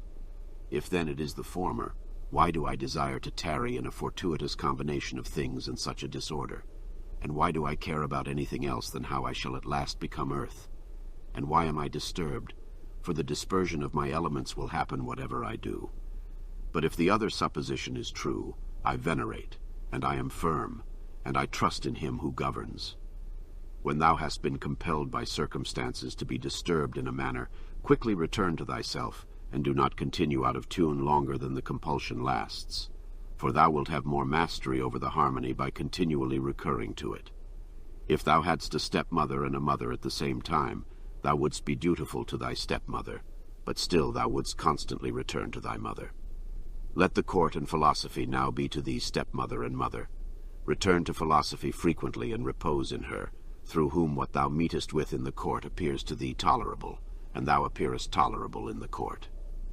When we have meat before us and such eatables, we receive the impression that this is the dead body of a fish, and this is the dead body of a bird or of a pig, and again that this Falernian is only a little grape juice, and this purple robe some sheep's wool dyed with the blood of a shellfish. Such then are these impressions, and they reach the things themselves and penetrate them, and so we see what kind of things they are. Just in the same way ought we to act all through life, and where there are things which appear most worthy of our approbation, we ought to lay them bare and look at their worthlessness and strip them of all the words by which they are exalted. For outward show is a wonderful perverter of the reason, and when thou art most sure that thou art employed about things worth thy pains, it is then that it cheats thee most. Consider then what Crates says of Xenocrates himself. Most of the things which the multitude admire are referred to objects of the most general kind, those which are held together by cohesion or natural organization, such as stones, wood, fig trees, vines, olives. But those which are admired by men who are a little more reasonable are referred to the things which are held together by a living principle, as flocks, herds. Those which are admired by men who are still more instructed are the things which are held together by a rational soul, not however a universal soul, but rational so far as it is a soul skilled in some art, or expert in some other way, or simply rational so far as it possesses a number of slaves. But he who values rational soul, a soul universal and fitted for political life, regards nothing else except this. And above all things he keeps his soul in a condition and in an activity conformable to reason and social life, and he cooperates to this end with those who are of the same kind as himself. Some things are hurrying into existence, and others are hurrying out of it, and of that which is coming into existence part is already extinguished. Motions and changes are continually renewing the world, just as the uninterrupted course of time is always renewing the infinite duration of ages. In this flowing stream, then, on which there is no abiding, what is there of the things which hurry by on which a man would set a high price? It would be just as if a man should fall in love with one of the sparrows which fly by, but it has already passed out of sight. Something of this kind is the very life of every man, like the exhalation of the blood and the respiration of the air. For such as it is to have once drawn in the air and to have given it back, which we do every moment, just the same is it with the whole respiratory power, which thou didst receive at thy birth yesterday and the day before, to give it back to the element from which thou didst first draw it. Neither is transpiration, as in plants, a thing to be valued, nor respiration, as in domesticated animals and wild beasts, nor the receiving of impressions by the appearances of things, nor being moved by desires as puppets by strings, nor assembling in herds, nor being nourished by food. For this is just like the act of separating and parting with the useless part of our food. What then is worth being valued? To be received with clapping of hands? No, neither must we value the clapping of tongues, for the praise which comes from the many is a clapping of tongues. Suppose then that thou hast given up this worthless thing called fame, what remains that is worth valuing? This, in my opinion, to move thyself and to restrain thyself in conformity to thy proper constitution, to which end both all employments and arts lead. For every art aims at this, that the thing which has been made should be adapted to the work for which it has been made. And both the vine planter who looks after the vine, and the horse breaker, and he who trains the dog, seek this end. But the education and the teaching of youth aim at something. In this, then, is the value of the education and the teaching. And if this is well, thou wilt not seek anything else. Wilt thou not cease to value many other things too? Then thou wilt be neither free nor sufficient for thy own happiness, nor without passion. For of necessity thou must be envious, jealous, and suspicious of those who can take away those things, and plot against those who have that which is valued by thee. Of necessity a man must be altogether in a state of perturbation who wants any of these things, and besides, he must often find fault with the gods. But to reverence and honor thy own mind will make thee content with thyself, and in harmony with society, and in agreement with the gods, that is, praising all that they give and have ordered. Above, below, all around are the movements of the elements. But the motion of virtue is in none of these. It is something more divine, and advancing by a way hardly observed, it goes happily on its road. How strangely men act! They will not praise those who are living at the same time and living with themselves, but to be themselves praised by posterity, by those whom they have never seen or ever will see, this they set much value on. But this is very much the same as if thou shouldst be grieved, because those who have lived before thee did not praise thee. If a thing is difficult to be accomplished by thyself, do not think that it is impossible for man. But if anything is possible for man and conformable to his nature, think that this can be attained by thyself too. In the gymnastic exercises, suppose that a man has torn thee with his nails, and by dashing against thy head has inflicted a wound. Well, we neither show any signs of vexation, nor are we offended, nor do we suspect him afterwards as a treacherous fellow. And yet we are on our guard against him, not however as an enemy, nor yet with suspicion, but we quietly get out of his way. Something like this let thy behavior be in all the other parts of life. Let us overlook many things in those who are like antagonists in the gymnasium. For it is in our power, as I said, to get out of the way, and to have no suspicion nor hatred. If any man is able to convince me and show me that I do not think or act right, I will gladly change. For I seek the truth by which no man was ever injured.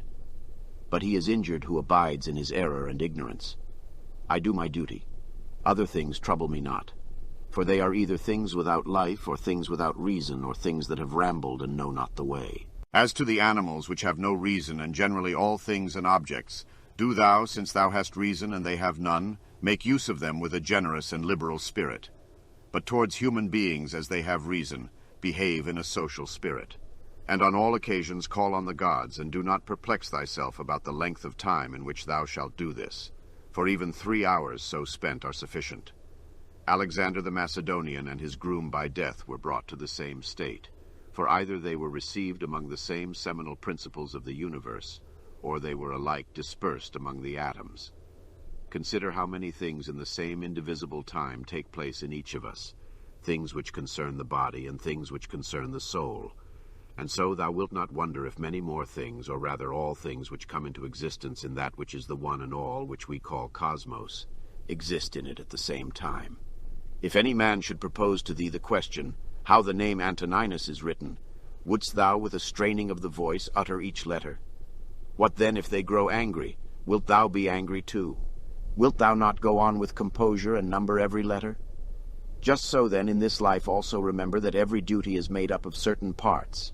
These it is thy duty to observe, and without being disturbed or showing anger towards those who are angry with thee, to go on thy way and finish that which is set before thee.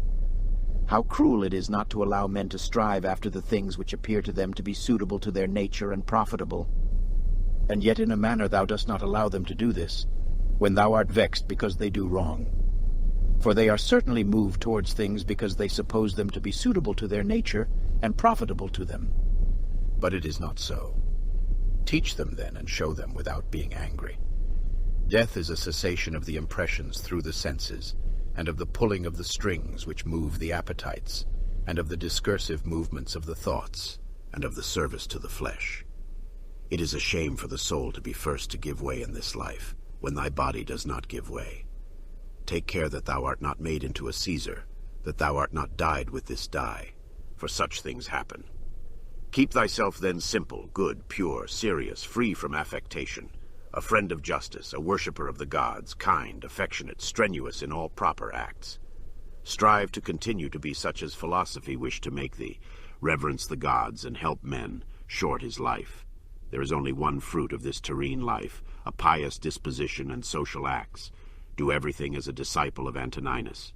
Remember his constancy in every act which was conformable to reason, and his evenness in all things, and his piety, and the serenity of his countenance, and his sweetness, and his disregard of empty fame, and his efforts to understand things, and how he would never let anything pass without having first most carefully examined it and clearly understood it, and how he bore with those who blamed him unjustly without blaming them in return, how he did nothing in a hurry, and how he listened not to calumnies, and how exact an examiner of manners and actions he was, and not given to reproach people, nor timid, nor suspicious, nor a sophist, and with how little he was satisfied, such as lodging, bed, dress, food, servants, and how laborious and patient, and how he was able on account of his sparing diet to hold out to the evening, not even requiring to relieve himself by any evacuations except at the usual hour, and his firmness and uniformity in his friendships, and how he tolerated freedom of speech in those who opposed his opinions, and the pleasure that he had when any man showed him anything better, and how religious he was without superstition. Imitate all this, that thou mayest have as good a conscience when thy last hour comes as he had. Return to thy sober senses, and call thyself back, and when thou hast roused thyself from sleep, and hast perceived that they were only dreams which troubled thee, now in thy waking hours look at these, the things about thee, as thou didst look at those, the dreams. I consist of a little body and a soul. Now to this little body all things are indifferent, for it is not able to perceive differences. But to the understanding those things only are indifferent, which are not the works of its own activity. But whatever things are the works of its own activity, all these are in its power. And of these, however, only those which are done with reference to the present, for as to the future and the past activities of the mind, even these are for the present indifferent. Neither the labor which the hand does nor that of the foot is contrary to nature, so long as the foot does the foot's work and the hand the hand's.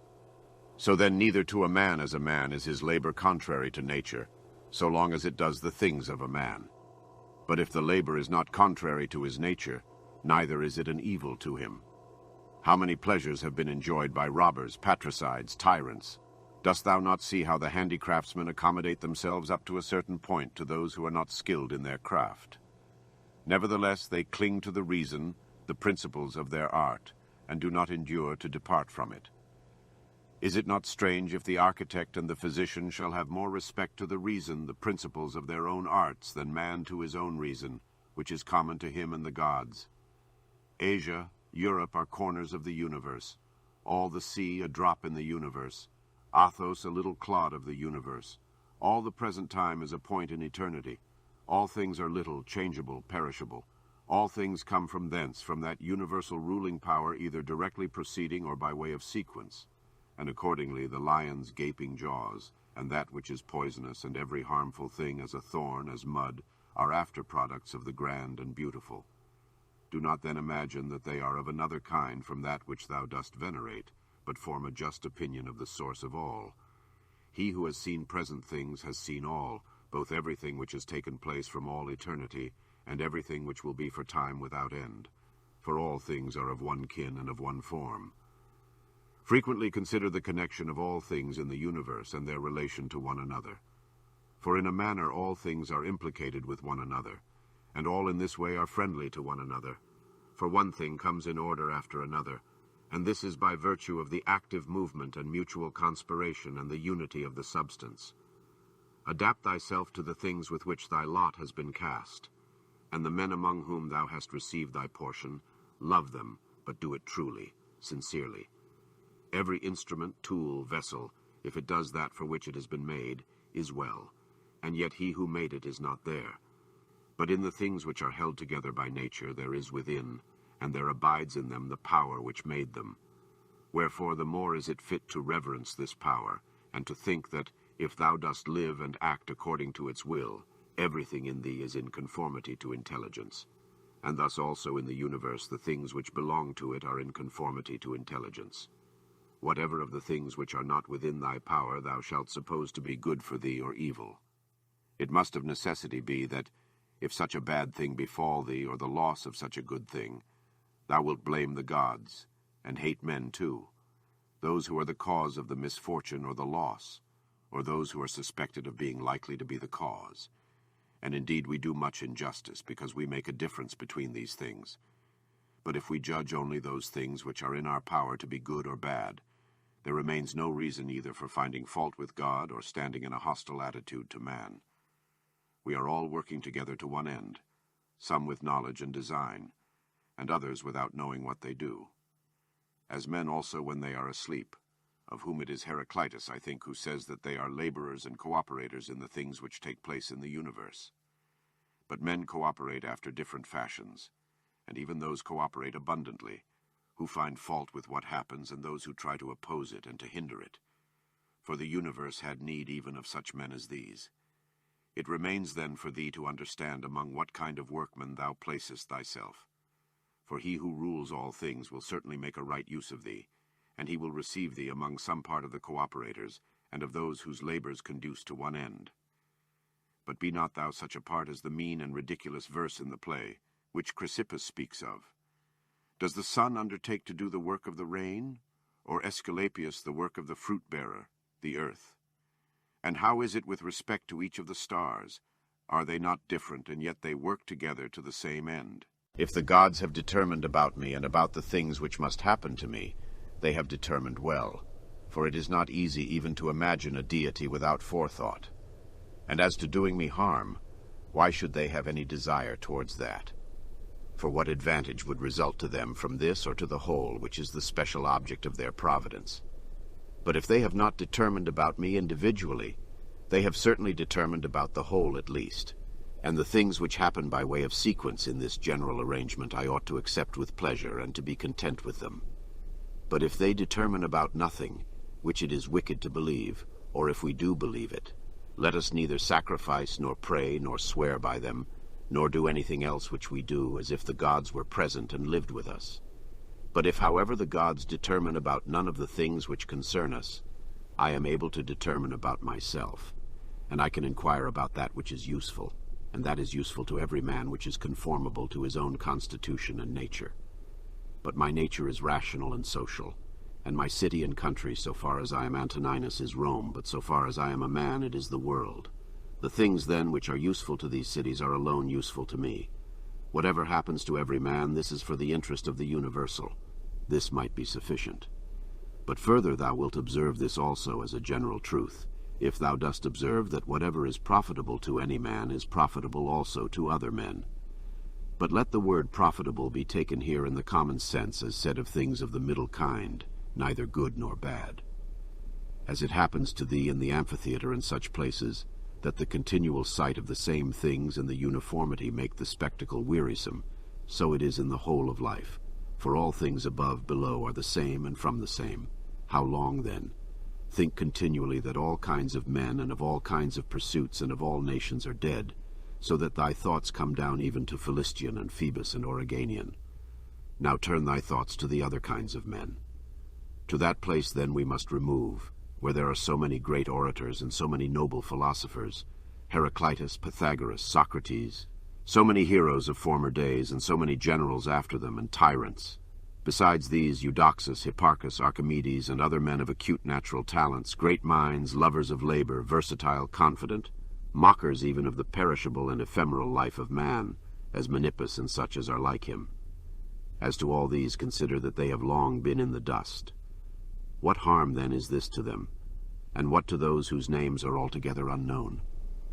One thing here is worth a great deal, to pass thy life in truth and justice, with a benevolent disposition even to liars and unjust men. When thou wishest to delight thyself, think of the virtues of those who live with thee. For instance, the activity of one and the modesty of another, and the liberality of a third, and some other good quality of a fourth. For nothing delights so much as the examples of the virtues, when they are exhibited in the morals of those who live with us and present themselves in abundance, as far as is possible. Wherefore we must keep them before us. Thou art not dissatisfied, I suppose, because thou weighest only so many litrae and not 300. Be not dissatisfied then that thou must live only so many years and not more. For as thou art satisfied with the amount of substance which has been assigned to thee, so be content with the time. Let us try to persuade them, men, but act even against their will, when the principles of justice lead that way. If, however, any man by using force stands in thy way, betake thyself to contentment and tranquillity, and at the same time employ the hindrance towards the exercise of some other virtue. And remember that thy attempt was with a reservation, that thou didst not desire to do impossibilities. What then didst thou desire? Some such effort as this. But thou attainest thy object, if the things to which thou wast moved are accomplished. He who loves fame considers another man's activity to be his own good, and he who loves pleasure his own sensations. But he who has understanding considers his own acts to be his own good. It is in our power to have no opinion about a thing, and not to be disturbed in our soul. For things themselves have no natural power to form our judgments. Accustom thyself to attend carefully to what is said by another, and as much as it is possible, be in the speaker's mind. That which is not good for the swarm, neither is it good for the bee. If sailors abused the helmsman or the sick the doctor, would they listen to anybody else? Or how could the helmsman secure the safety of those in the ship, or the doctor the health of those whom he attends? How many together with whom I came into the world are already gone out of it? To the jaundiced honey tastes bitter, and to those bitten by mad dogs water causes fear, and to little children the ball is a fine thing. Why then am I angry? Dost thou think that a false opinion has less power than the bile in the jaundiced, or the poison in him who is bitten by a mad dog? No man will hinder thee from living according to the reason of thy own nature. Nothing will happen to thee contrary to the reason of the universal nature. What kind of people are those whom men wish to please, and for what objects, and by what kind of acts? How soon will time cover all things, and how many it has covered already? Book 7. What is badness? It is that which thou hast often seen. And on the occasion of everything which happens, keep this in mind, that it is that which thou hast often seen. Everywhere up and down thou wilt find the same things, with which the old histories are filled. those of the Middle Ages and those of our own day, with which cities and houses are filled now. There is nothing new. All things are both familiar and short-lived. How can our principles become dead unless the impressions, thoughts, which correspond to them are extinguished? But it is in thy power continuously to fan these thoughts into a flame. I can have that opinion about anything which I ought to have. If I can, why am I disturbed? The things which are external to my mind have no relation at all to my mind. Let this be the state of thy effects, and thou standest erect. To recover thy life is in thy power. Look at things again as thou didst use to look at them, for in this consists the recovery of thy life. The idle business of show, plays on the stage, flocks of sheep, herds, exercises with spears, a bone cast to little dogs, a bit of bread into fish ponds, laborings of ants and burden-carrying, runnings about of frightened little mice, puppets pulled by strings, all alike. It is thy duty then in the midst of such things to show good humor and not a proud air, to understand, however, that every man is worth just so much as the things are worth about which he busies himself. In discourse thou must attend to what is said, and in every movement thou must observe what is doing. And in the one thou shouldst see immediately to what end it refers, but in the other watch carefully what is the thing signified. Is my understanding sufficient for this or not? If it is sufficient, I use it for the work as an instrument given by the universal nature. But if it is not sufficient, then either I retire from the work and give way to him who is able to do it better, unless there be some reason why I ought not to do so, or I do it as well as I can, taking to help me the man who with the aid of my ruling principle can do what is now fit and useful for the general good. For whatsoever either by myself or with another I can do, ought to be directed to this only, to that which is useful and well suited to society. How many after being celebrated by fame have been given up to oblivion, and how many who have celebrated the fame of others have long been dead? Be not ashamed to be helped, for it is thy business to do thy duty like a soldier in the assault on a town. How then, if being lame thou canst not mount up on the battlements alone, but with the help of another it is possible? Let not future things disturb thee, for thou wilt come to them, if it shall be necessary, having with thee the same reason which now thou usest for present things. All things are implicated with one another, and the bond is holy, and there is hardly anything unconnected with any other thing. For things have been coordinated, and they combine to form the same universe, order. For there is one universe made up of all things, and one God who pervades all things, and one substance and one law, one common reason in all intelligent animals, and one truth. If indeed there is also one perfection for all animals which are of the same stock and participate in the same reason, everything material soon disappears in the substance of the whole, and everything formal, causal, is very soon taken back into the universal reason, and the memory of everything is very soon overwhelmed in time. To the rational animal the same act is according to nature and according to reason. Be thou erect, or be made erect. Just as it is with the members in those bodies which are united in one, so it is with rational beings which exist separate, for they have been constituted for one cooperation. And the perception of this will be more apparent to thee if thou often sayest to thyself that I am a member, melos, of the system of rational beings. But if, using the letter R, thou sayest that thou art a part, meros, thou dost not yet love men from thy heart. Beneficence does not yet delight thee for its own sake. Thou still doest it barely as a thing of propriety, and not yet as doing good to thyself. Let there fall externally what will on the parts which can feel the effects of this fall. For those parts which have felt will complain if they choose. But I, unless I think that what has happened is an evil, am not injured. And it is in my power not to think so. Whatever anyone does or says, I must be good.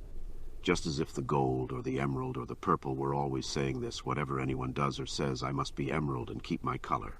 The ruling faculty does not disturb itself. I mean, does not frighten itself or cause itself pain.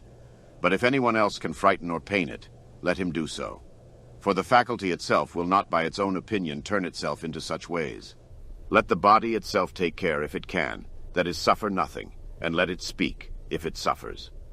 But the soul itself, that which is subject to fear, to pain, which has completely the power of forming an opinion about these things, will suffer nothing, for it will never deviate into such a judgment. The leading principle in itself wants nothing, unless it makes a want for itself, and therefore it is both free from perturbation and unimpeded, if it does not disturb and impede itself. Eudaimonia, happiness, is a good demon or a good thing. What then art thou doing here, O imagination? Go away, I entreat thee by the gods, as thou didst come, for I want thee not. But thou art come according to thy old fashion. I am not angry with thee, only go away.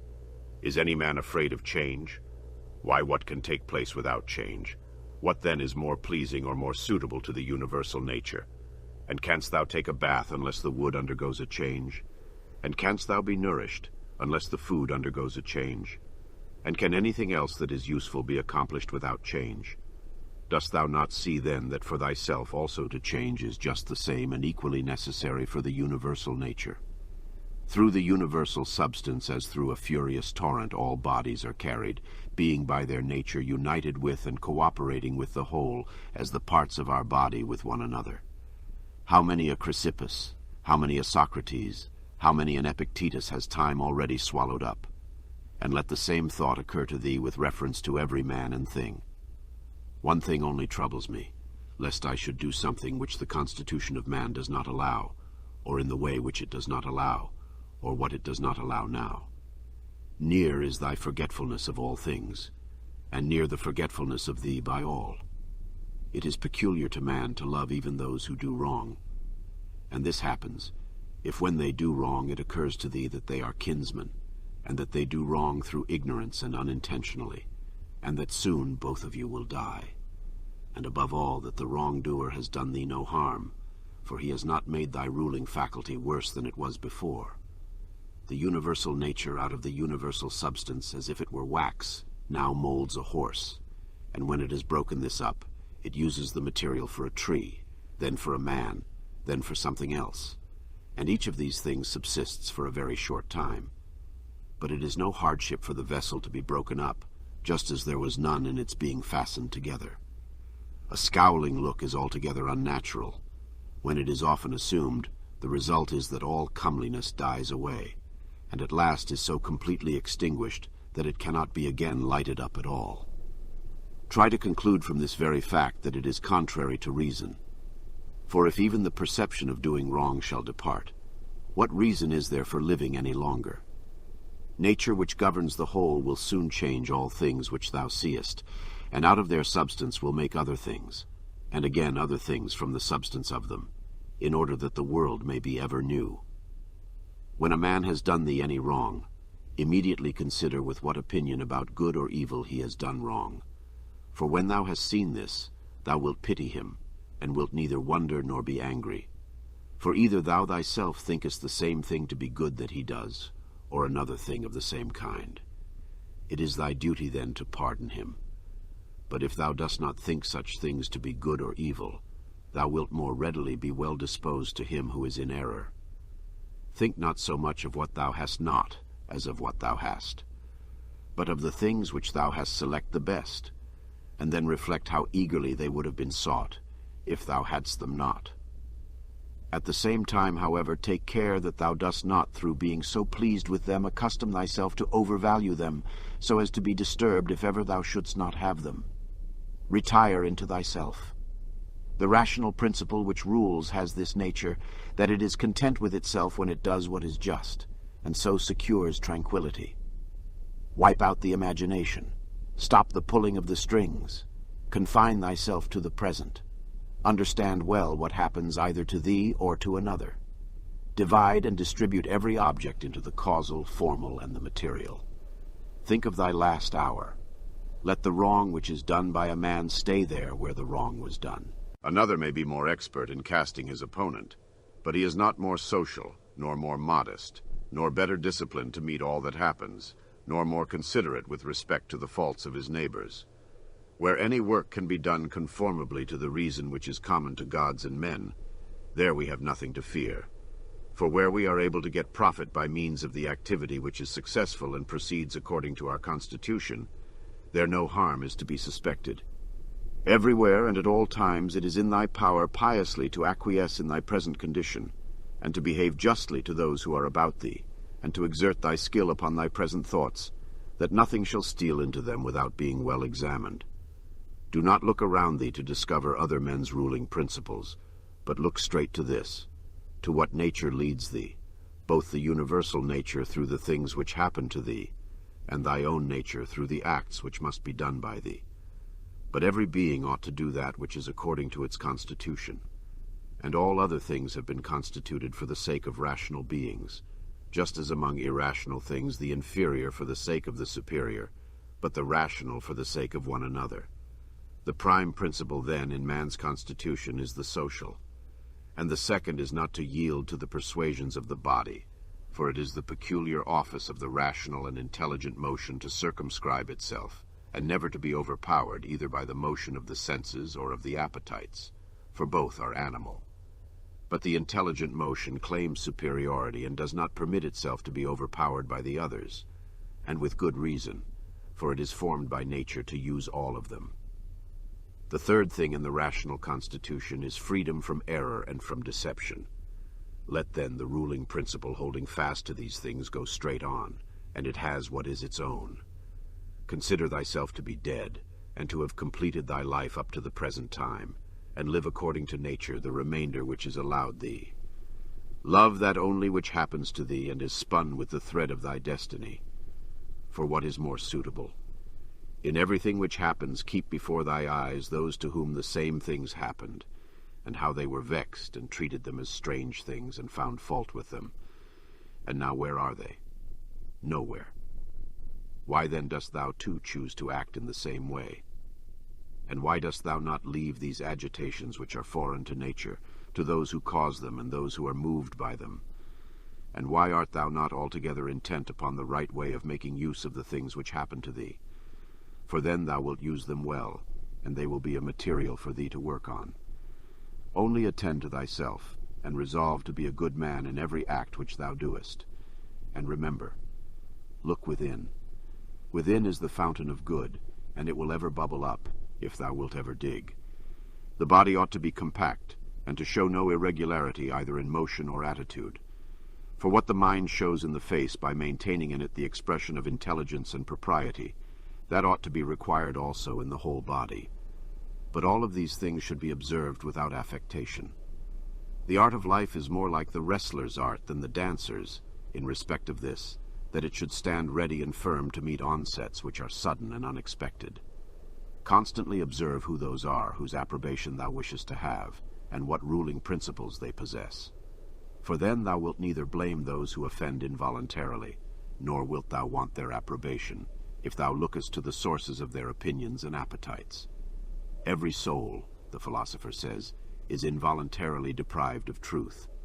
Consequently, in the same way, it is deprived of justice and temperance and benevolence and everything of the kind. It is most necessary to bear this constantly in mind, for thus thou wilt be more gentle towards all. In every pain let this thought be present, that there is no dishonor in it, nor does it make the governing intelligence worse, for it does not damage the intelligence either so far as the intelligence is rational, or so far as it is social.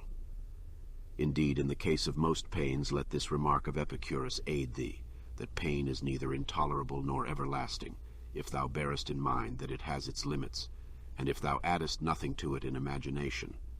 And remember this too, that we do not perceive that many things which are disagreeable to us are the same as pain, such as excessive drowsiness, and the being scorched by heat, and the having no appetite. When then thou art discontented about any of these things, say to thyself that thou art yielding to pain.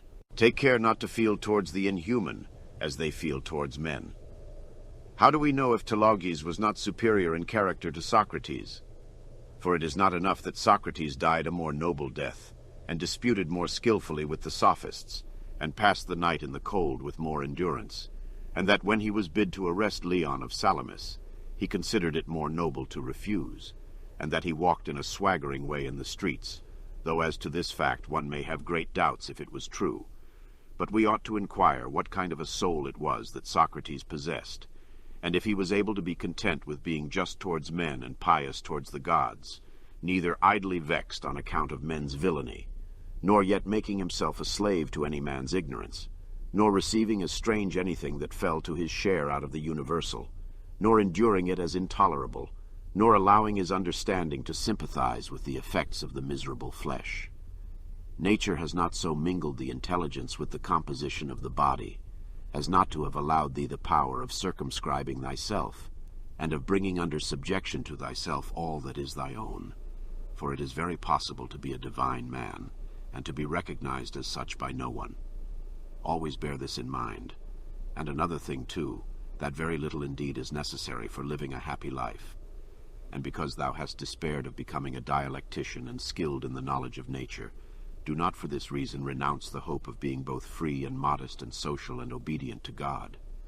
It is in thy power to live free from all compulsion in the greatest tranquility of mind, even if all the world cry out against thee as much as they choose, and even if wild beasts tear in pieces the members of this kneaded matter which has grown around thee. For what hinders the mind in the midst of all this from maintaining itself in tranquility, and in a just judgment of all surrounding things, and in a ready use of the objects which are presented to it, so that the judgment may say to the thing which falls under its observation, This thou art in substance, reality, though in men's opinion thou mayest appear to be of a different kind. And the use shall say to that which falls under the hand, Thou art the thing that I was seeking. For to me that which presents itself is always a material for virtue both rational and political, and in a word for the exercise of art, which belongs to man or God. For everything which happens has a relationship either to God or man, and is neither new nor difficult to handle, but usual and apt matter to work on. The perfection of moral character consists in this, in passing every day as the last, and in being neither violently excited nor torpid nor playing the hypocrite. The gods who are immortal are not vexed, because during so long a time they must tolerate continually men such as they are, and so many of them bad, and besides this, they also take care of them in all ways. But thou, who art destined to end so soon, art thou wearied of enduring the bad, and this too when thou art one of them? It is a ridiculous thing for a man not to fly from his own badness, which is indeed possible, but to fly from other men's badness, which is impossible. Whatever the rational and political social faculty finds to be neither intelligent nor social, it properly judges to be inferior to itself.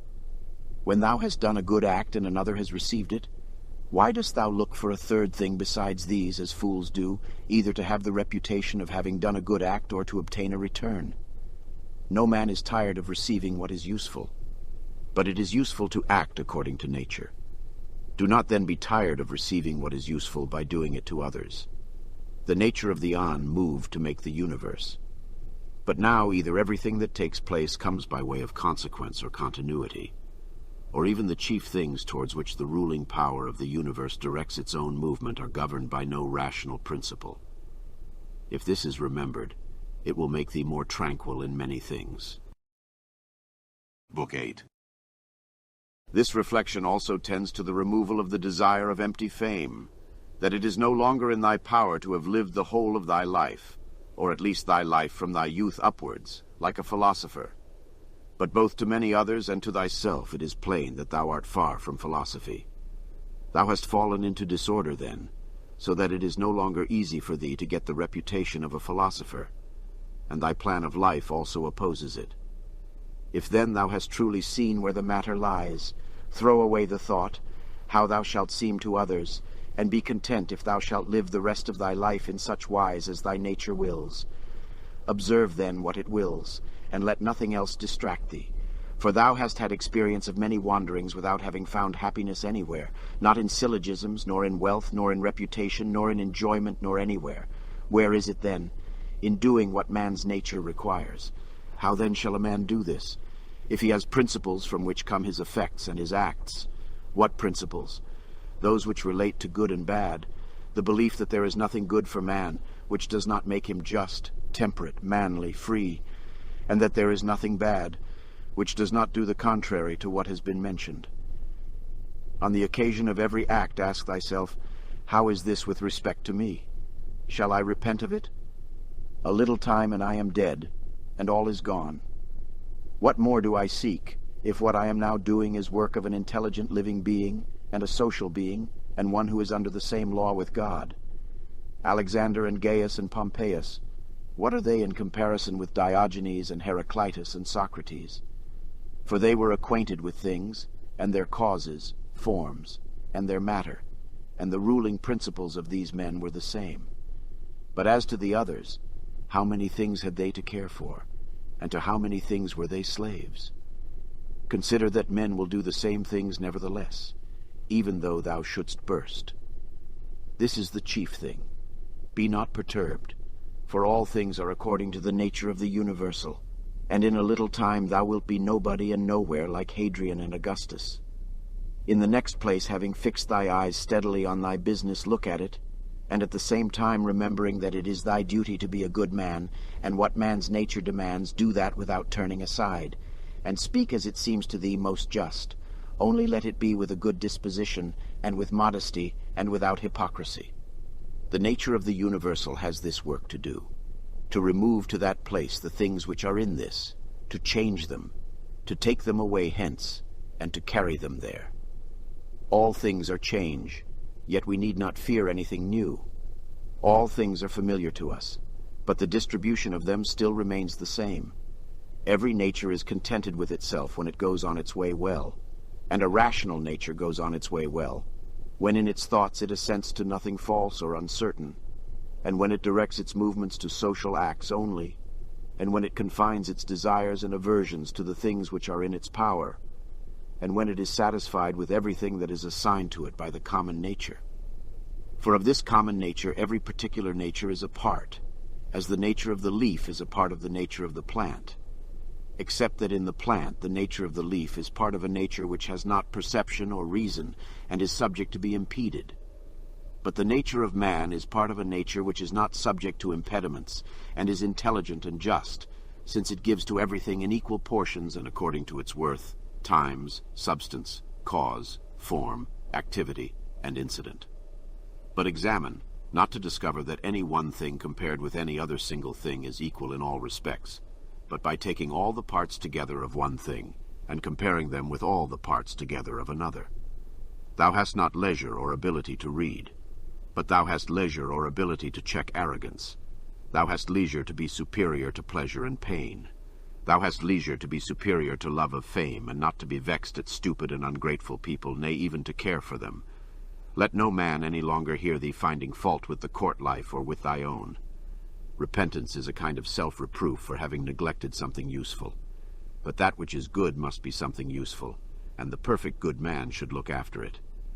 But no such man would ever repent of having refused any sensual pleasure. Pleasure, then, is neither good nor useful. This thing, what is it in itself, in its own constitution? What is its substance and material? And what its causal nature, or form? And what is it doing in the world? And how long does it subsist? When thou risest from sleep with reluctance, remember that it is according to thy constitution and according to human nature to perform social acts, but sleeping is common also to irrational animals. But that which is according to each individual's nature is also more peculiarly its own, and more suitable to its nature, and indeed also more agreeable. Constantly, and if it be possible, on the occasion of every impression on the soul, apply to it the principles of physic, of ethic, and of dialectic. Whatever man thou meetest with, immediately say to thyself, what opinions has this man about good and bad? For if with respect to pleasure and pain and the causes of each, and with respect to fame and ignominy, death and life, he has such and such opinions, it will seem nothing wonderful or strange to me if he does such and such things, and I shall bear in mind that he is compelled to do so. Remember that as it is a shame to be surprised if the fig tree produces figs, so it is to be surprised if the world produces such and such things of which it is productive. And for the physician and the helmsman it is a shame to be surprised if a man has a fever, or if the wind is unfavorable. Remember that to change thy opinion and to follow him who corrects thy error is as consistent with freedom as it is to persist in thy error. For it is thy own, the activity which is exerted according to thy own movement and judgment, and indeed according to thy own understanding too. If a thing is in thy own power, why dost thou do it? But if it is in the power of another, whom dost thou blame? The atoms, chance, or the gods? Both are foolish. Thou must blame nobody. For if thou canst, correct that which is the cause. But if thou canst not do this, correct at least the thing itself. But if thou canst not do even this, of what use is it to thee to find fault? For nothing should be done without a purpose. That which has died falls not out of the universe. If it stays here, it also changes here, and is dissolved into its proper parts, which are elements of the universe and of thyself. And these too change, and they murmur not. Everything exists for some end, a horse, a vine. Why dost thou wonder? Even the sun will say, I am for some purpose, and the rest of the gods will say the same. For what purpose then art thou? To enjoy pleasure. See if common sense allows this. Nature has had regard in everything no less to the end than to the beginning and the continuance, just like the man who throws up a ball. What good is it then for the ball to be thrown up, or harm for it to come down, or even to have fallen? And what good is it to the bubble while it holds together, or what harm when it is burst? The same may be said of a light also. Turn it, the body, inside out, and see what kind of thing it is, and when it has grown old, what kind of thing it becomes, and when it is diseased. Short-lived are both the praiser and the praised, and the rememberer and the remembered, and all this in a nook of this part of the world. And not even here do all agree, no, not anyone with himself, and the whole earth too is a point. Attend to the matter which is before thee, whether it is an opinion or an act or a word. Thou sufferest this justly, for thou choosest rather to become good tomorrow than to be good today. Am I doing anything? I do it with reference to the good of mankind. Does anything happen to me? I receive it and refer it to the gods and the source of all things from which all that happens is derived, such as bathing appears to thee, oil, sweat, dirt, filthy water, all things disgusting, so is every part of life and everything. Lucilla saw Verus die, and then Lucilla died. Secunda saw Maximus die, and then Secunda died.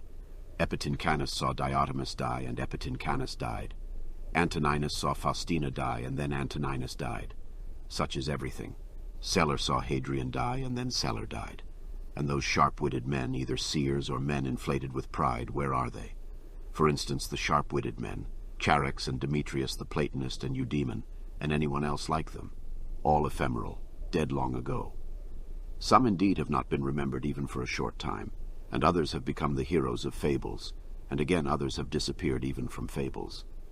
Remember this, then, that this little compound thyself must either be dissolved, or thy poor breath must be extinguished, or be removed and placed elsewhere. It is satisfaction to a man to do the proper works of a man. Now it is a proper work of a man to be benevolent to his own kind, to despise the movements of the senses, to form a just judgment of plausible appearances, and to take a survey of the nature of the universe and of the things which happen in it. There are three relations between thee and other things, the one to the body which surrounds thee, the second to the divine cause from which all things come to all, and the third to those who live with thee. Pain is either an evil to the body, then let the body say what it thinks of it, or to the soul. But it is in the power of the soul to maintain its own serenity and tranquility, and not to think that pain is an evil. For every judgment and movement and desire and aversion is within, and no evil ascends so high. Wipe out thy imaginations by often saying to thyself, Now it is in my power to let no badness be in this soul, nor desire, nor any perturbation at all.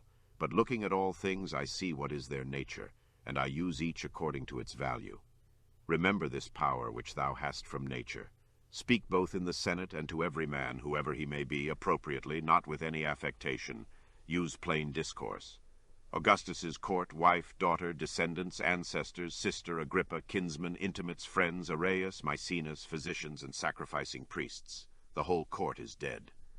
Then turn to the rest, not considering the death of a single man, but of a whole race, as of the Pompey, and that which is inscribed on the tombs, the last of his race.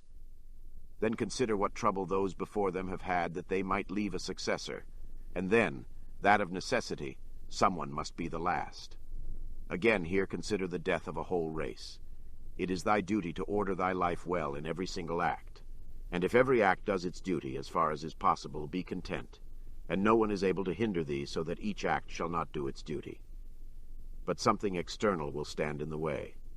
Nothing will stand in the way of thy acting justly and soberly and considerately. But perhaps some other active power will be hindered. Well, but by acquiescing in the hindrance, and by being content to transfer thy efforts to that which is allowed, another opportunity of action is immediately put before thee in place of that which was hindered, and one which will adapt itself to this ordering of which we are speaking. Receive wealth or prosperity without arrogance, and be ready to let it go. If thou didst ever see a hand cut off, or a foot or a head, lying anywhere apart from the rest of the body, such does a man make himself as far as he can, who is not content with what happens, and separates himself from others, or does anything unsocial. Suppose that thou hast detached thyself from the natural unity, for thou wast made by nature apart, but now thou hast cut thyself off. Yet here there is this beautiful provision, that it is in thy power again to unite thyself. God has allowed this to no other part, after it has been separated and cut asunder, to come together again. But consider the kindness by which he has distinguished man, for he has put it in his power not to be separated at all from the universal, and when he has been separated, he has allowed him to return, and to be united, and to resume his place as a part. As the nature of the universal has given to every rational being all the other powers that it has, so we have received from it this power also. For as the universal nature converts and fixes in its predestined place everything which stands in the way and opposes it, and makes such things a part of itself, so also the rational animal is able to make every hindrance its own material, and to use it for such purposes as it may have designed. Do not disturb thyself by thinking of the whole of thy life. Let not thy thoughts at once embrace all the various troubles which thou mayest expect to befall thee, but on every occasion ask thyself, what is there in this which is intolerable and past bearing? For thou wilt be ashamed to confess. In the next place remember that neither the future nor the past pains thee, but only the present. But this is reduced to a very little if thou only circumscribest it, and chidest thy mind if it is unable to hold out against even this. Does Panthea or Pergamus now sit by the tomb of Verus? Does Corius or Diotimus sit by the tomb of Hadrian? That would be ridiculous. Well, suppose they did sit there, would the dead be conscious of it? And if the dead were conscious, would they be pleased? And if they were pleased, would that make them immortal? Was it not in the order of destiny that these persons too should first become old women and old men and then die? What then would those do after these were dead? All this is foul smell and blood in a bag. If thou canst see sharp, look and judge wisely, says the philosopher. In the constitution of the rational animal I see no virtue which is opposed to justice, but I see a virtue which is opposed to love of pleasure, and that is temperance. If thou takest away thy opinion about that which appears to give thee pain, thou thyself standest in perfect security. Who is this self? The reason. But I am not reason. Be it so. Let then the reason itself not trouble itself. But if any other part of thee suffers, let it have its own opinion about itself. Hindrance to the perceptions of sense is an evil to the animal nature. Hindrance to the movements, desires, is equally an evil to the animal nature.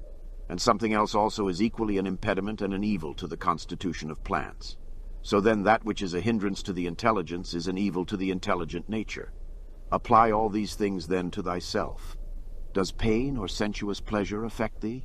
The senses will look to that. Has any obstacle opposed thee in thy efforts towards an object? If indeed thou wast making this effort absolutely, unconditionally, or without any reservation, certainly this obstacle is an evil to thee considered as a rational animal. But if thou takest into consideration the usual course of things, thou hast not yet been injured nor even impeded. The things, however, which are proper to the understanding no other man is used to impede, for neither fire nor iron nor tyrant nor abuse touches it in any way. When it has been made a sphere, it continues a sphere. It is not fit that I should give myself pain, for I have never intentionally given pain even to another. Different things delight different people. But it is my delight to keep the ruling faculty sound without turning away either from any man or from any of the things which happen to men, but looking at and receiving all with welcome eyes and using everything according to its value. See that thou secure this present time to thyself. For those who rather pursue posthumous fame do consider that the men of aftertime will be exactly such as these whom they cannot bear now, and both are mortal. And what is it in any way to thee if these men of aftertime utter this or that sound, or have this or that opinion about thee? Take me and cast me where thou wilt, for there I shall keep my divine part tranquil, that is content, if it can feel and act conformably to its proper constitution. Is this change of place sufficient reason why my soul should be unhappy and worse than it was, depressed, expanded, shrinking, affrighted? And what wilt thou find which is sufficient reason for this? Nothing can happen to any man which is not a human accident, nor to an ox which is not according to the nature of an ox, nor to a vine which is not according to the nature of a vine, nor to a stone which is not proper to a stone. If then there happens to each thing both what is usual and natural, why shouldst thou complain? For the common nature brings nothing which may not be borne by thee. If thou art pained by any external thing, it is not this thing that disturbs thee, but thy own judgment about it. And it is in thy power to wipe out this judgment now. But if anything in thy own disposition gives thee pain, who hinders thee from correcting thy opinion? And even if thou art pained because thou art not doing some particular thing which seems to thee to be right, why dost thou not rather act than complain? But some insuperable obstacle is in the way. Do not be grieved then, for the cause of its not being done depends not on thee. But it is not worthwhile to live if this cannot be done. Take thy departure then from life contentedly, just as he dies who is in full activity, and well pleased too with the things which are obstacles. Remember that the ruling faculty is invincible. When self-collected, it is satisfied with itself. If it does nothing which it does not choose to do, even if it resist from mere obstinacy, what then will it be when it forms a judgment about anything aided by reason and deliberately? Therefore the mind, which is free from passions, is a citadel, for man has nothing more secure to which he can fly for, refuge and for the future be inexpugnable.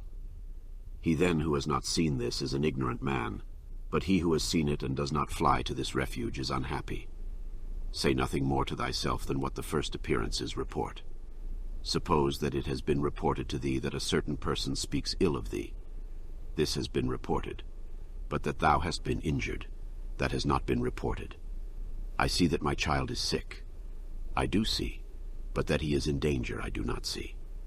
Thus then always abide by the first appearances, and add nothing thyself from within, and then nothing happens to thee. Or rather add something, like a man who knows everything that happens in the world. A cucumber is bitter. Throw it away. There are briars in the road. Turn aside from them. This is enough. Do not add. And why were such things made in the world?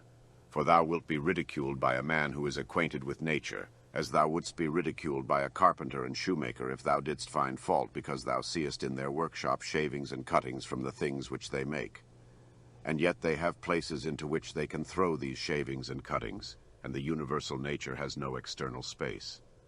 But the wondrous part of her art is that though she has circumscribed herself, everything within her which appears to decay and to grow old and to be useless, she changes into herself, and again makes other new things from these very same, so that she requires neither substance from without, nor wants a place into which she may cast that which decays. She is content then with her own space, and her own matter, and her own art. Neither in thy actions be sluggish, nor in thy conversation without method, nor wandering in thy thoughts, nor let there be in thy soul inward contention, nor external effusion, nor in life be so busy as to have no leisure. Suppose that men kill thee, cut thee in pieces, curse thee. What then can these things do to prevent thy mind from remaining pure, wise, sober, just? For instance, if a man should stand by a limpid, pure spring and curse it, the spring never ceases sending up potable water, and if he should cast clay into it or filth, it will speedily disperse them and wash them out, and will not be at all polluted. How then shalt thou possess a perpetual fountain and not a mere well? By forming thyself hourly to freedom conjoined with contentment, simplicity, and modesty. He who does not know what the world is does not know where he is, and he who does not know for what purpose the world exists does not know who he is, nor what the world is. But he who has failed in any one of these things could not even say for what purpose he exists himself. What then dost thou think of him who avoids or seeks the praise of those who applaud, of men who know not either where they are or who they are? Dost thou wish to be praised by a man who curses himself thrice every hour? Wouldst thou wish to please a man who does not please himself? Does a man please himself who repents of nearly everything that he does? No longer let thy breathing only act in concert with the air which surrounds thee, but let thy intelligence also now be in harmony with the intelligence which embraces all things. For the intelligent power is no less diffused in all parts and pervades all things for him who is willing to draw it to him than the aerial power for him who is able to respire it. Generally, wickedness does no harm at all to the universe, and particularly the wickedness of one man does no harm to another. It is only harmful to him who has it in his power to be released from it, as soon as he shall choose. To my own free will, the free will of my neighbor is just as indifferent as his poor breath and flesh. For though we are made especially for the sake of one another, still the ruling power of each of us has its own office, for otherwise my neighbor's wickedness would be my harm, which God has not willed in order that my unhappiness may not depend on another. The sun appears to be poured down, and in all directions indeed it is diffused, yet it is not effused. For this diffusion is extension. Accordingly its rays are called extensions, actines, because they are extended, apo tu ektenestai. But one may judge what kind of a thing a ray is, if he looks at the sun's light passing through a narrow opening into a darkened room, for it is extended in a right line, and as it were is divided when it meets with any solid body which stands in the way and intercepts the air beyond. But there the light remains fixed, and does not glide or fall off. Such, then, ought to be the outpouring and diffusion of the understanding, and it should in no way be an effusion, but an extension, and it should make no violent or impetuous collision with the obstacles which are in its way, nor yet fall down, but be fixed and enlighten that which receives it. For a body will deprive itself of the illumination, if it does not admit it. He who fears death either fears the loss of sensation, or a different kind of sensation. But if thou shalt have no sensation, neither wilt thou feel any harm. And if thou shalt acquire another kind of sensation, thou wilt be a different kind of living being, and thou wilt not cease to live. Men exist for the sake of one another. Teach them then, or bear with them. In one way an arrow moves, in another way the mind. The mind indeed, both when it exercises caution and when it is employed about inquiry, moves straight onward not the less, and to its object. Enter into every man's ruling faculty, and also let every other man enter into thine. Book 9. He who acts unjustly acts impiously. For since the universal nature has made rational animals for the sake of one another to help one another according to their deserts, but in no way to injure one another, he who transgresses her will is clearly guilty of impiety towards the highest divinity. And he too who lies is guilty of impiety to the same divinity. For the universal nature is the nature of things that are, and things that are have a relation to all things that come into existence. And further, this universal nature is named truth, and is the prime cause of all things that are true. He then who lies intentionally is guilty of impiety inasmuch as he acts unjustly by deceiving, and he also who lies unintentionally, inasmuch as he is at variance with the universal nature, and inasmuch as he disturbs the order by fighting against the nature of the world. For he fights against it, who is moved of himself to that which is contrary to truth, for he had received powers from nature through the neglect of which he is not able now to distinguish falsehood from truth. And indeed he who pursues pleasure as good, and avoids pain as evil, is guilty of impiety. For of necessity such a man must often find fault with the universal nature, alleging that it assigns things to the bad and the good contrary to their deserts, because frequently the bad are in the enjoyment of pleasure, and possess the things which procure pleasure, but the good have pain for their share, and the things which cause pain. And further, he who is afraid of pain will sometimes also be afraid of some of the things which will happen in the world, and even this is impiety. And he who pursues pleasure will not abstain from injustice, and this is plainly impiety. Now with respect to the things towards which the universal nature is equally affected, for it would not have made both, unless it was equally affected towards both. Towards these they who wish to follow nature should be of the same mind with it, and equally affected.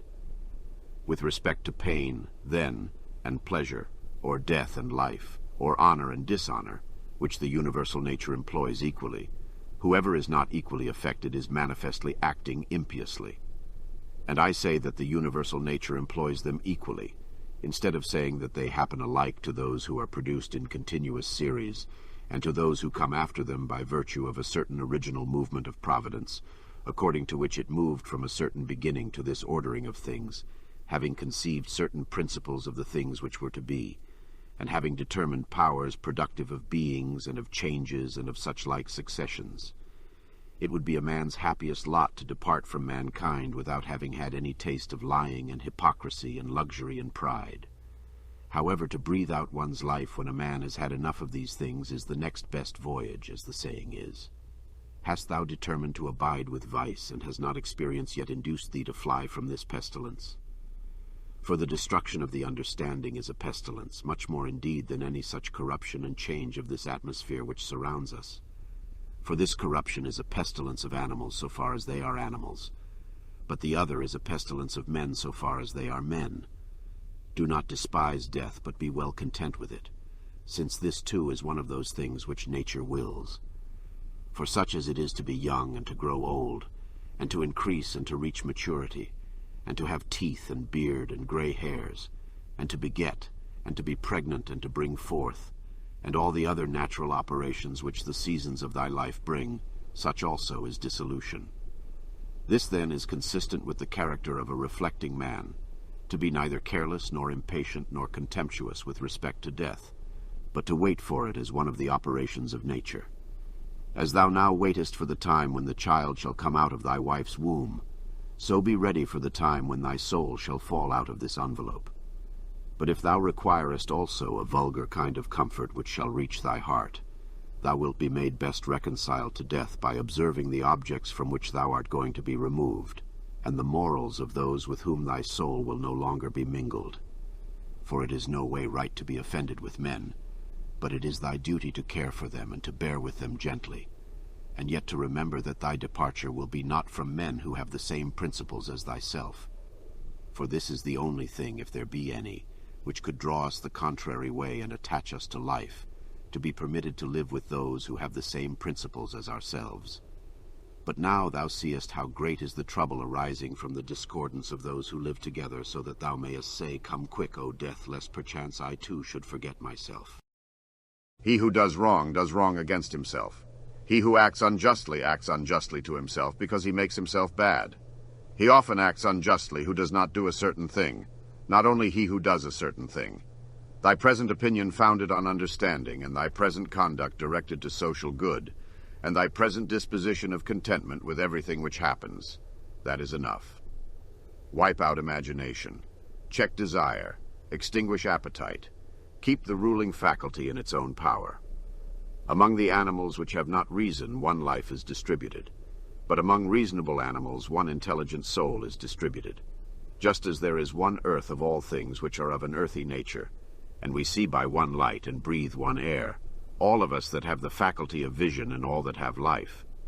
All things which participate in anything which is common to them all move towards that which is of the same kind with themselves. Everything which is earthy turns towards the earth. Everything which is liquid flows together, and everything which is of an aerial kind does the same, so that they require something to keep them asunder, and the application of force. Fire indeed moves upwards on account of the elemental fire, but it is so ready to be kindled together with all the fire which is here, that even every substance which is somewhat dry is easily ignited, because there is less mingled with it of that which is a hindrance to ignition. Accordingly then everything also which participates in the common intelligent nature moves in like manner towards that which is of the same kind with itself, or moves even more. For so much as it is superior in comparison with all other things, in the same degree also is it more ready to mingle with and to be fused with that which is akin to it. Accordingly, among animals devoid of reason we find swarms of bees and herds of cattle and the nurture of young birds, and in a manner loves.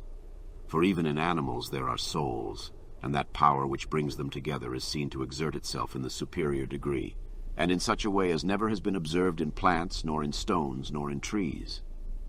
But in rational animals there are political communities and friendships, and families and meetings of people, and in wars, treaties, and armistices. But in the things which are still superior, even though they are separated from one another, unity in a manner exists, as in the stars. Thus the ascent to the higher degree is able to produce a sympathy even in things which are separated. See then what now takes place. For only intelligent animals have now forgotten this mutual desire and inclination, and in them alone the property of flowing together is not seen. But still, though men strive to avoid this union, they are caught and held by it, for their nature is too strong for them. And thou wilt see what I say, if thou only observest. Sooner, then, will one find anything earthy which comes in contact with no earthy thing than a man altogether separated from other men. Both man and God and the universe produce fruit. At the proper seasons each produces it.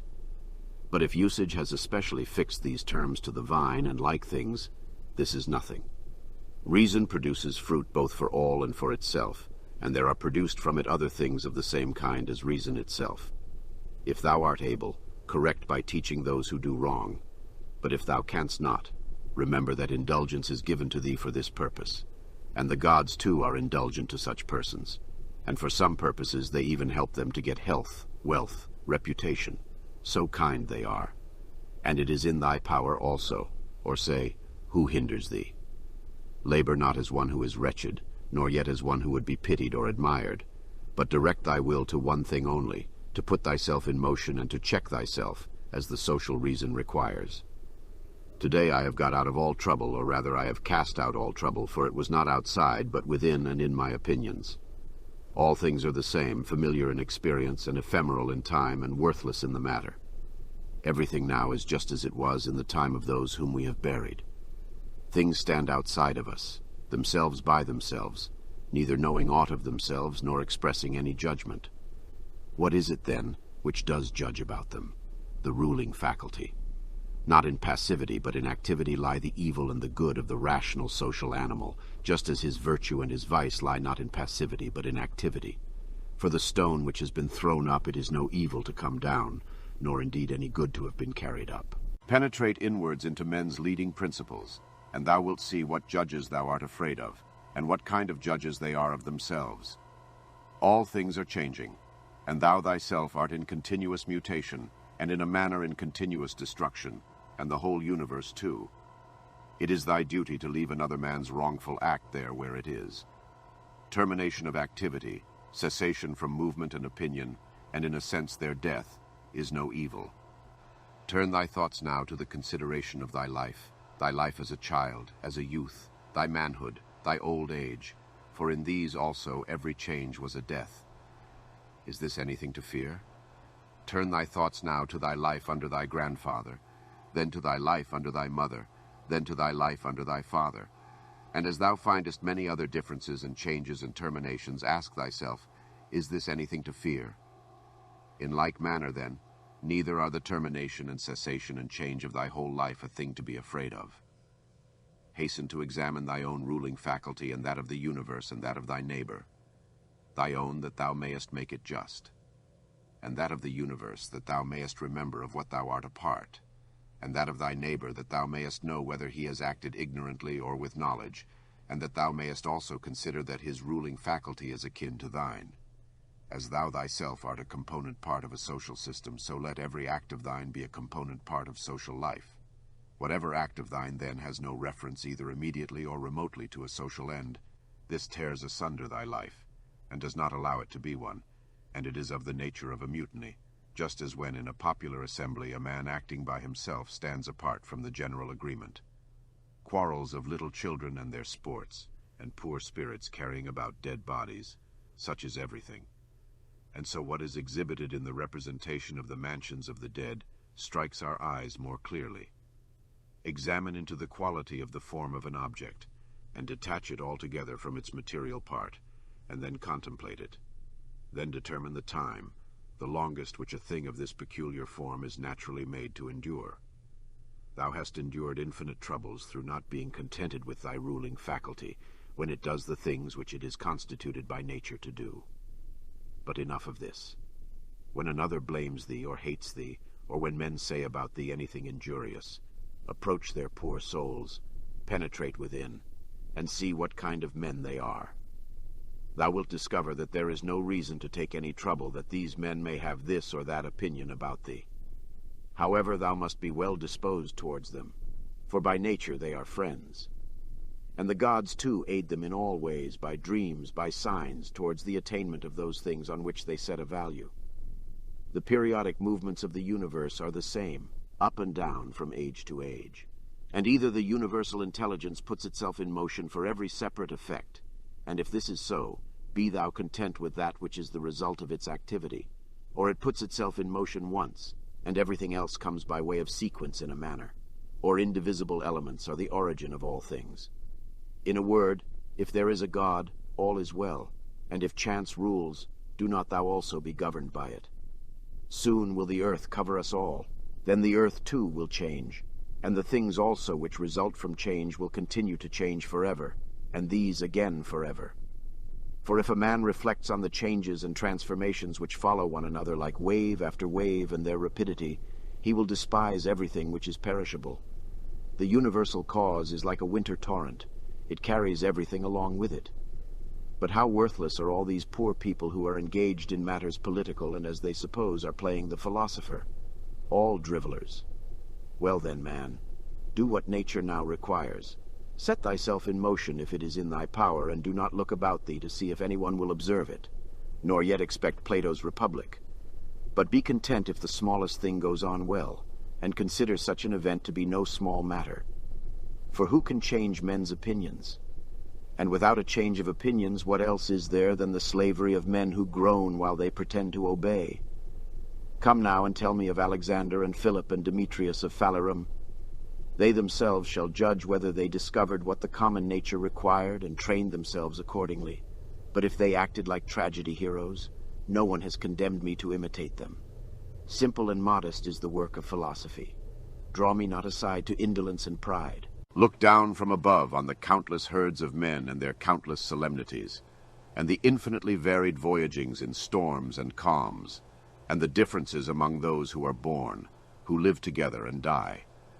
And consider, too, the life lived by others in olden time, and the life of those who will live after thee, and the life now lived among barbarous nations, and how many know not even thy name, and how many will soon forget it, and how they who perhaps now are praising thee will very soon blame thee, and that neither a posthumous name is of any value, nor reputation, nor anything else. Let there be freedom from perturbations with respect to the things which come from the external cause, and let there be justice in the things done by virtue of the internal cause. That is, let there be movement and action terminating in this, in social acts, for this is according to thy nature. Thou canst remove out of the way many useless things among those which disturb thee, for they lie entirely in thy opinion. And thou wilt then gain for thyself ample space by comprehending the whole universe in thy mind, and by contemplating the eternity of time, and observing the rapid change of every several thing, how short is the time from birth to dissolution, and the illimitable time before birth, as well as the equally boundless time after dissolution. All that thou seest will quickly perish, and those who have been spectators of its dissolution will very soon perish too. And he who dies at the extremest old age will be brought into the same condition with him who died prematurely. What are these men's leading principles, and about what kind of things are they busy, and for what kind of reasons do they love and honor? Imagine that thou seest their poor souls laid bare. When they think that they do harm by their blame or good by their praise, what an idea! Loss is nothing else than change, but the universal nature delights in change, and in obedience to her all things are now done well, and from eternity have been done in like form, and will be such to time without end. What then dost thou say? That all things have been and all things always will be bad, and that no power has ever been found in so many gods to rectify these things, but the world has been condemned to be found in never-ceasing evil. The rottenness of the matter which is the foundation of everything, water, dust, bones, filth, or again marble rocks, the callosities of the earth, and gold and silver, the sediments, and garments only bits of hair, and purple dye, blood, and everything else is of the same kind. And that which is of the nature of breath is also another thing of the same kind, changing from this to that. Enough of this wretched life and murmuring and apish tricks. Why art thou disturbed? What is there new in this? What unsettles thee? Is it the form of the thing? Look at it. Or is it the matter? Look at it. But besides these there is nothing. Towards the gods, then, now become at last more simple and better. It is the same whether we examine these things for 100 years or 3. If any man has done wrong, the harm is his own. But perhaps he has not done wrong. Either all things proceed from one intelligent source and come together as in one body, and the part ought not to find fault with what is done for the benefit of the whole. Or there are only atoms, and nothing else than mixture and dispersion. Why then art thou disturbed? Say to the ruling faculty, art thou dead? Art thou corrupted? Art thou playing the hypocrite? Art thou become a beast? Dost thou herd and feed with the rest? Either the gods have no power or they have power. If then they have no power, why dost thou pray to them? But if they have power, why dost thou not pray for them to give thee the faculty of not fearing any of the things which thou fearest, or of not desiring any of the things which thou desirest, or not being pained at anything, rather than pray that any of these things should not happen or happen? For certainly if they can cooperate with men, they can cooperate for these purposes. But perhaps thou wilt say, the gods have placed them in thy power. Well then, is it not better to use what is in thy power like a free man, than to desire in a slavish and abject way what is not in thy power?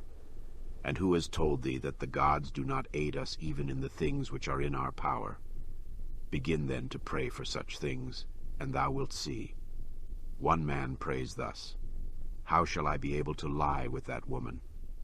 Do thou pray thus, how shall I not desire to lie with her? Another prays thus, how shall I be released from this? Another prays, how shall I not desire to be released? Another thus, how shall I not lose my little son? Thou thus, how shall I not be afraid to lose him? In fine, turn thy prayers this way and see what comes. Epicurus says, in my sickness my conversation was not about my bodily sufferings, nor, says he, did I talk on such subjects to those who visited me. But I continued to discourse on the nature of things as before, keeping to this main point, how the mind, while participating in such movements as go on in the poor flesh, shall be free from perturbations and maintain its proper good. Nor did I, he says, give the physicians an opportunity of putting on solemn looks, as if they were doing something great. But my life went on well and happily. Do then the same that he did both in sickness, if thou art sick, and in any other circumstances. For never to desert philosophy in any events that may befall us, nor to hold trifling talk either with an ignorant man or with one unacquainted with nature, is a principle of all schools of philosophy. But to be intent only on that which thou art now doing, and on the instrument by which thou doest it. When thou art offended with any man's shameless conduct, immediately ask thyself, is it possible then that shameless men should not be in the world? It is not possible. Do not then require what is impossible. For this man also is one of those shameless men who must of necessity be in the world. Let the same considerations be present to thy mind in the case of the knave and the faithless man, and of every man who does wrong in any way. For at the same time that thou dost remind thyself that it is impossible that such kind of men should not exist, thou wilt become more kindly disposed towards everyone individually. It is useful to perceive this too immediately when the occasion arises, what virtue nature has given to man to oppose to every wrongful act. For she has given to man, as an antidote against the stupid man, mildness, and against another kind of man some other power. And in all cases it is possible for thee to correct by teaching the man who has gone astray, for every man who errs misses his object and is gone astray. Besides, wherein hast thou been injured? For thou wilt find that no one among those against whom thou art irritated has done anything by which thy mind could be made worse. But that which is evil to thee and harmful has its foundation only in the mind. And what harm is done, or what is there strange, if the man who has not been instructed does the acts of an uninstructed man? Consider whether thou shouldst not rather blame thyself, because thou didst not expect such a man to err in such a way. For thou hadst means given thee by thy reason to suppose that it was likely that he would commit this error, and yet thou hast forgotten and art amazed that he has erred. But most of all, when thou blamest a man as faithless or ungrateful, turn to thyself. For the fault is manifestly thy own, whether thou didst trust that a man who had such a disposition would keep his promise, or when conferring thy kindness thou didst not confer it absolutely, nor yet in such way as to have received from thy very act all the profit. For what more dost thou want when thou hast done a man a service? Art thou not content that thou hast done something conformable to thy nature, and dost thou seek to be paid for it? Just as if the eye demanded a recompense for seeing, or the feet for walking. For as these members are formed for a particular purpose, and by working according to their several constitutions obtain what is their own, so also as man is formed by nature to acts of benevolence. When he has done anything benevolent or in any other way conducive to the common interest, he has acted conformably to his constitution, and he gets what is his own. Book 10. Wilt thou then, my soul, never be good and simple and one and naked, more manifest than the body which surrounds thee? Wilt thou never enjoy an affectionate and contented disposition? Wilt thou never be full and without a want of any kind, longing for nothing more, nor desiring anything either animate or inanimate for the enjoyment of pleasures? Nor yet desiring time wherein thou shalt have longer enjoyment, or place, or pleasant climate, or society of men with whom thou mayest live in harmony? But wilt thou be satisfied with thy present condition, and pleased with all that is about thee? And wilt thou convince thyself that thou hast everything, and that it comes from the gods, that everything is well for thee, and will be well whatever shall please them, and whatever they shall give for the conservation of the perfect living being, the good and just and beautiful, which generates and holds together all things, and contains and embraces all things which are dissolved for the production of other like things? Wilt thou never be such that thou shalt so dwell in community with gods and men as neither to find fault with them at all, nor to be condemned by them? Observe what thy nature requires, so far as thou art governed by nature only. Then do it and accept it, if thy nature, so far as thou art a living being, shall not be made worse by it. And next thou must observe what thy nature requires, so far as thou art a living being. And all this thou mayest allow thyself, if thy nature, so far as thou art a rational animal, shall not be made worse by it. But the rational animal is consequently also a political, social animal. Use these rules, then, and trouble thyself about nothing else. Everything which happens either happens in such wise as thou art formed by nature to bear it, or as thou art not formed by nature to bear it. If then it happens to thee in such way as thou art formed by nature to bear it, do not complain, but bear it as thou art formed by nature to bear it. But if it happens in such wise as thou art not formed by nature to bear it, do not complain, for it will perish after it has consumed thee. Remember, however, that thou art formed by nature to bear everything, with respect to which it depends on thy own opinion to make it endurable and tolerable, by thinking that it is either thy interest or thy duty to do this. If a man is mistaken, instruct him kindly and show him his error. But if thou art not able, blame thyself, or blame not even thyself. Whatever may happen to thee, it was prepared for thee from all eternity, and the implication of causes was from eternity spinning the thread of thy being, and of that which is incident to it. Whether the universe is a concourse of atoms, or nature is a system, let this first be established, that I am a part of the whole which is governed by nature. Next, I am in a manner intimately related to the parts which are of the same kind with myself.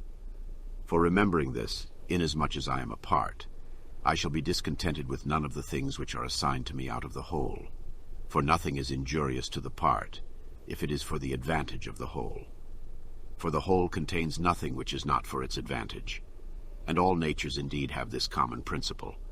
But the nature of the universe has this principle besides, that it cannot be compelled even by any external cause to generate anything harmful to itself. By remembering then that I am a part of such a whole, I shall be content with everything that happens. And inasmuch as I am in a manner intimately related to the parts which are of the same kind with myself, I shall do nothing unsocial, but I shall rather direct myself to the things which are of the same kind with myself, and I shall turn in my efforts to the common interest, and divert them from the contrary. Now if these things are done so, life must flow on happily, just as thou mayest observe that the life of a citizen is happy, who continues a course of action which is advantageous to his fellow citizens, and is content with whatever the state may assign to him. The parts of the whole, everything, I mean, which is naturally comprehended in the universe, must of necessity perish. But let this be understood in this sense, that they must undergo change. But if this is naturally both an evil and a necessity for the parts, the whole would not continue to exist in a good condition, the parts being subject to change and constituted so as to perish in various ways. For whether did nature herself design to do evil to the things which are parts of herself, and to make them subject to evil and of necessity fall into evil, or have such results happened without her knowing it? Both these suppositions indeed are incredible, but if a man should even drop the term nature as an efficient power, and should speak of these things as natural, even then it would be ridiculous to affirm at the same time that the parts of the whole are in their nature subject to change, and at the same time to be surprised or vexed as if something were happening contrary to nature, particularly as the dissolution of things is into those things of which each thing is composed. For there is either a dispersion of the elements out of which everything has been compounded, or a change from the solid to the earthy, and from the airy to the aerial, so that these parts are taken back into the universal reason, whether this at certain periods is consumed by fire, or renewed by eternal changes. And do not imagine that the solid and the airy part belong to thee from the time of generation. For all this received its accretion only yesterday and the day before, as one may say, from the food and the air which is inspired. This then which has received the accretion changes, not that which thy mother brought forth. But suppose that this which thy mother brought forth implicates thee very much with that other part, which has the peculiar quality of change. This is nothing, in fact, in the way of objection to what is said. When thou hast assumed these names, good, modest, true, rational, a man of equanimity and magnanimous, take care that thou dost not change these names, and if thou shouldst lose them, quickly return to them. And remember that the term rational was intended to signify a discriminating attention to every several thing and freedom from negligence, and that equanimity is the voluntary acceptance of the things which are assigned to thee by the common nature, and that magnanimity is the elevation of the intelligent part above the pleasurable or painful sensations of the flesh, and above that poor thing called fame and death and all such things. If then thou maintainest thyself in the possession of these names, without desiring to be called by these names by others, thou wilt be another person, and wilt enter on another life. For to continue to be such as thou hast hitherto been, and to be torn in pieces and defiled in such a life, is the character of a very stupid man, and one over fond of his life, and like those half-devoured fighters with wild beasts, who, though covered with wounds and gore, still entreat to be kept to the following day, though they will be exposed in the same state to the same claws and bites. Therefore fix thyself in the possession of these few names, and if thou art able to abide in them, abide as if thou wast removed to certain islands of the happy. But if thou shalt perceive that thou fallest out of them and dost not maintain thy hold, go courageously into some nook where thou shalt maintain them, or even depart at once from life, not in passion, but with simplicity and freedom and modesty, after doing this one laudable thing at least in thy life, to have gone out of it thus. In order, however, to the remembrance of these names, it will greatly help thee if thou rememberest the gods, and that they wish not to be flattered, but wish all reasonable beings to be made like themselves. And if thou rememberest that what does the work of a fig tree is a fig tree, and that what does the work of a dog is a dog, and that what does the work of a bee is a bee, and that what does the work of a man is a man. Mimi, war, astonishment, torpor, slavery, will daily wipe out those holy principles of thine. How many things without studying nature dost thou imagine, and how many dost thou neglect? But it is thy duty so to look on and so to do everything, that at the same time the power of dealing with circumstances is perfected, and the contemplative faculty is exercised, and the confidence which comes from the knowledge of each several thing is maintained without showing it, but yet not concealed. For when wilt thou enjoy simplicity, when gravity, and when the knowledge of every several thing, both what it is in substance, and what place it has in the universe, and how long it is formed to exist, and of what things it is compounded, and to whom it can belong, and who are able both to give it and take it away. A spider is proud when it has caught a fly, and another when he has caught a poor hare, and another when he has taken a little fish in a net, and another when he has taken wild boars, and another when he has taken bears, and another when he has taken sarmatians. Are not these robbers? if thou examinest their opinions. Acquire the contemplative way of seeing how all things change into one another, and constantly attend to it, and exercise thyself about this part of philosophy. For nothing is so much adapted to produce magnanimity. Such a man has put off the body, and as he sees that he must, no one knows how soon, go away from among men and leave everything here. He gives himself up entirely to just doing in all his actions, and in everything else that happens, he resigns himself to the universal nature. But as to what any man shall say or think about him or do against him, he never even thinks of it, being himself contented with these two things, with acting justly in what he now does, and being satisfied with what is now assigned to him, and he lays aside all distracting and busy pursuits, and desires nothing else than to accomplish the straight course through the law, and by accomplishing the straight course to follow God.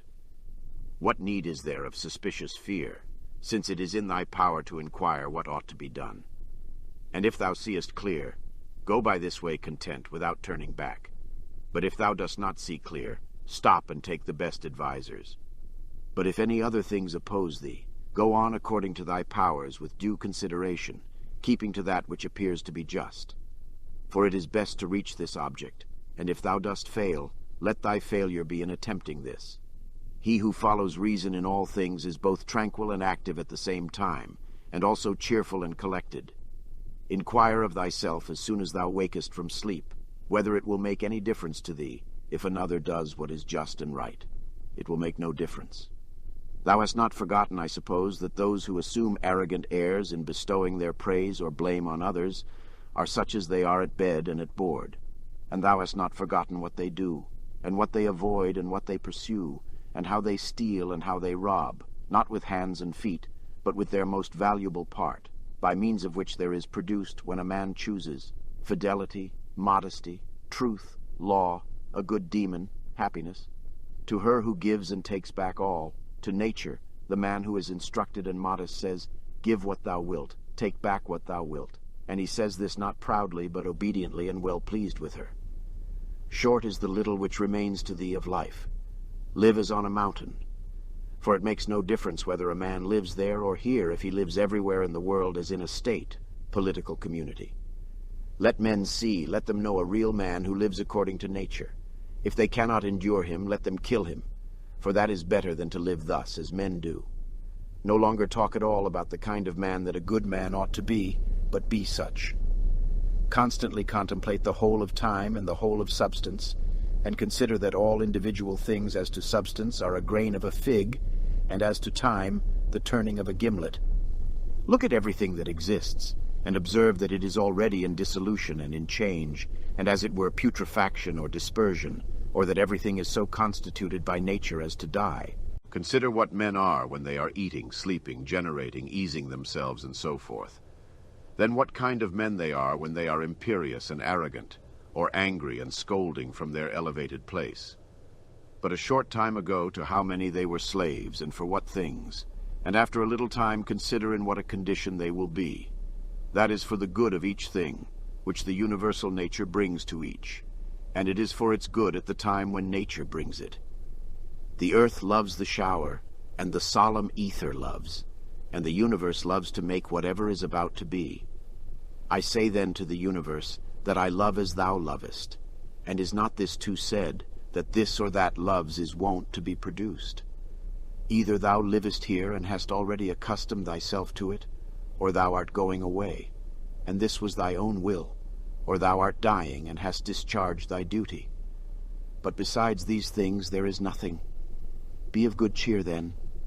Let this always be plain to thee, that this piece of land is like any other, and that all things here are the same with things on top of a mountain, or on the seashore, or wherever thou choosest to be.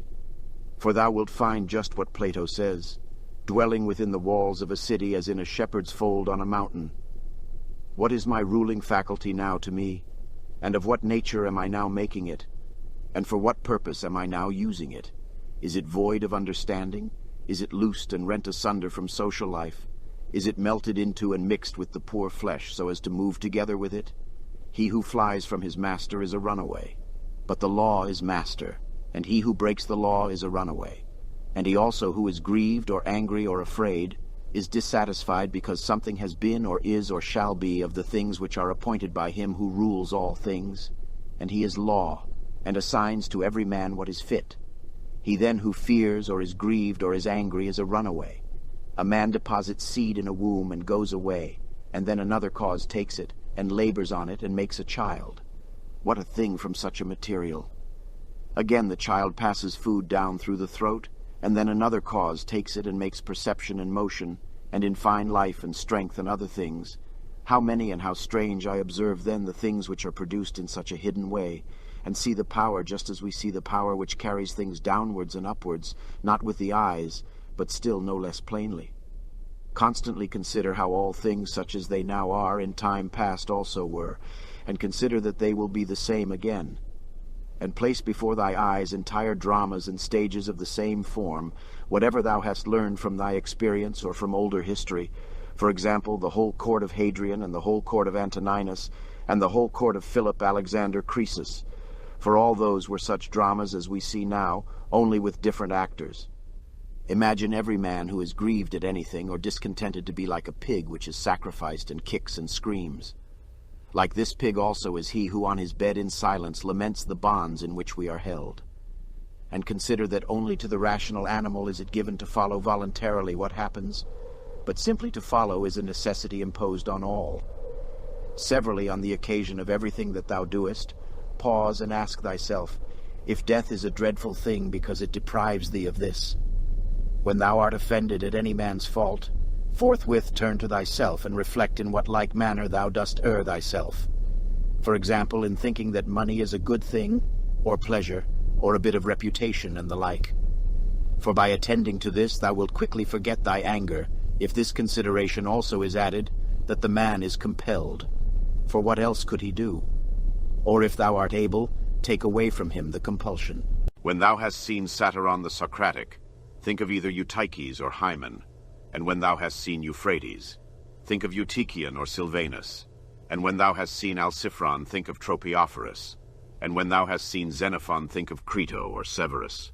And when thou hast looked on thyself, think of any other Caesar, and in the case of everyone do in like manner. Then let this thought be in thy mind. Where then are those men? Nowhere, or nobody knows where. For thus continuously thou wilt look at human things as smoke and nothing at all, especially if thou reflectest at the same time that what has once changed will never exist again in the infinite duration of time. But thou, in what a brief space of time is thy existence, and why art thou not content to pass through this short time in an orderly way? What matter and opportunity for thy activity art thou avoiding? For what else are all these things except exercises for the reason, when it has viewed carefully and by examination into their nature the things which happen in life? Persevere then until thou shalt have made these things thy own, as the stomach which is strengthened makes all things its own, as the blazing fire makes flame and brightness out of everything that is thrown into it. Let it not be in any man's power to say truly of thee that thou art not simple, or that thou art not good. But let him be a liar, whoever shall think anything of this kind about thee, and this is altogether in thy power. For who is he that shall hinder thee from being good and simple? Do thou only determine to live no longer, unless thou shalt be such. For neither does reason allow thee to live, if thou art not such. What is that which as to this material our life can be done or said in the way most conformable to reason? For whatever this may be, it is in thy power to do it or to say it, and do not make excuses that thou art hindered. Thou wilt not cease to lament till thy mind is in such a condition that, what luxury is to those who enjoy pleasure, such shall be to thee, in the matter which is subjected and presented to thee, the doing of the things which are conformable to man's constitution. For a man ought to consider as an enjoyment everything which it is in his power to do according to his own nature, and it is in his power everywhere. Now it is not given to a cylinder to move everywhere by its own motion, nor yet to water, nor to fire, nor to anything else which is governed by nature or an irrational soul, for the things which check them and stand in the way are many. But intelligence and reason are able to go through everything that opposes them, and in such manner as they are formed by nature and as they choose. Place before thy eyes this facility with which the reason will be carried through all things, as fire upwards, as a stone downwards, as a cylinder down an inclined surface, and seek for nothing further.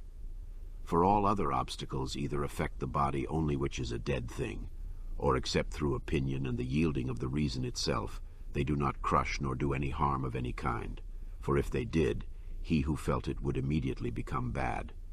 Now, in the case of all things which have a certain constitution, whatever harm may happen to any of them, that which is so affected becomes consequently worse. But in the like case a man becomes both better, if one may say so, and more worthy of praise by making a right use of these accidents. And finally remember that nothing harms him who is really a citizen, which does not harm the state, nor yet does anything harm the state, which does not harm law, order.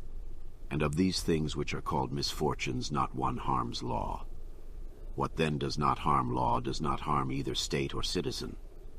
To him who is penetrated by true principles even the briefest precept is sufficient, and any common precept to remind him that he should be free from grief and fear. For example, leaves, some the wind scatters on the ground, so is the race of men. Leaves also are thy children, and leaves too are they who cry out as if they were worthy of credit and bestow their praise, or on the contrary curse or secretly blame and sneer. And leaves in like manner are those who shall receive and transmit a man's fame to aftertimes. For all such things as these are produced in the season of spring, as the poet says. Then the wind casts them down. Then the forest produces other leaves in their places. But a brief existence is common to all things, and yet thou avoidest and pursuest all things as if they would be eternal. A little time, and thou shalt close thy eyes, and him who has attended thee to thy grave another soon will lament. The healthy eye ought to see all visible things, and not to say, I wish for green things, for this is the condition of a diseased eye.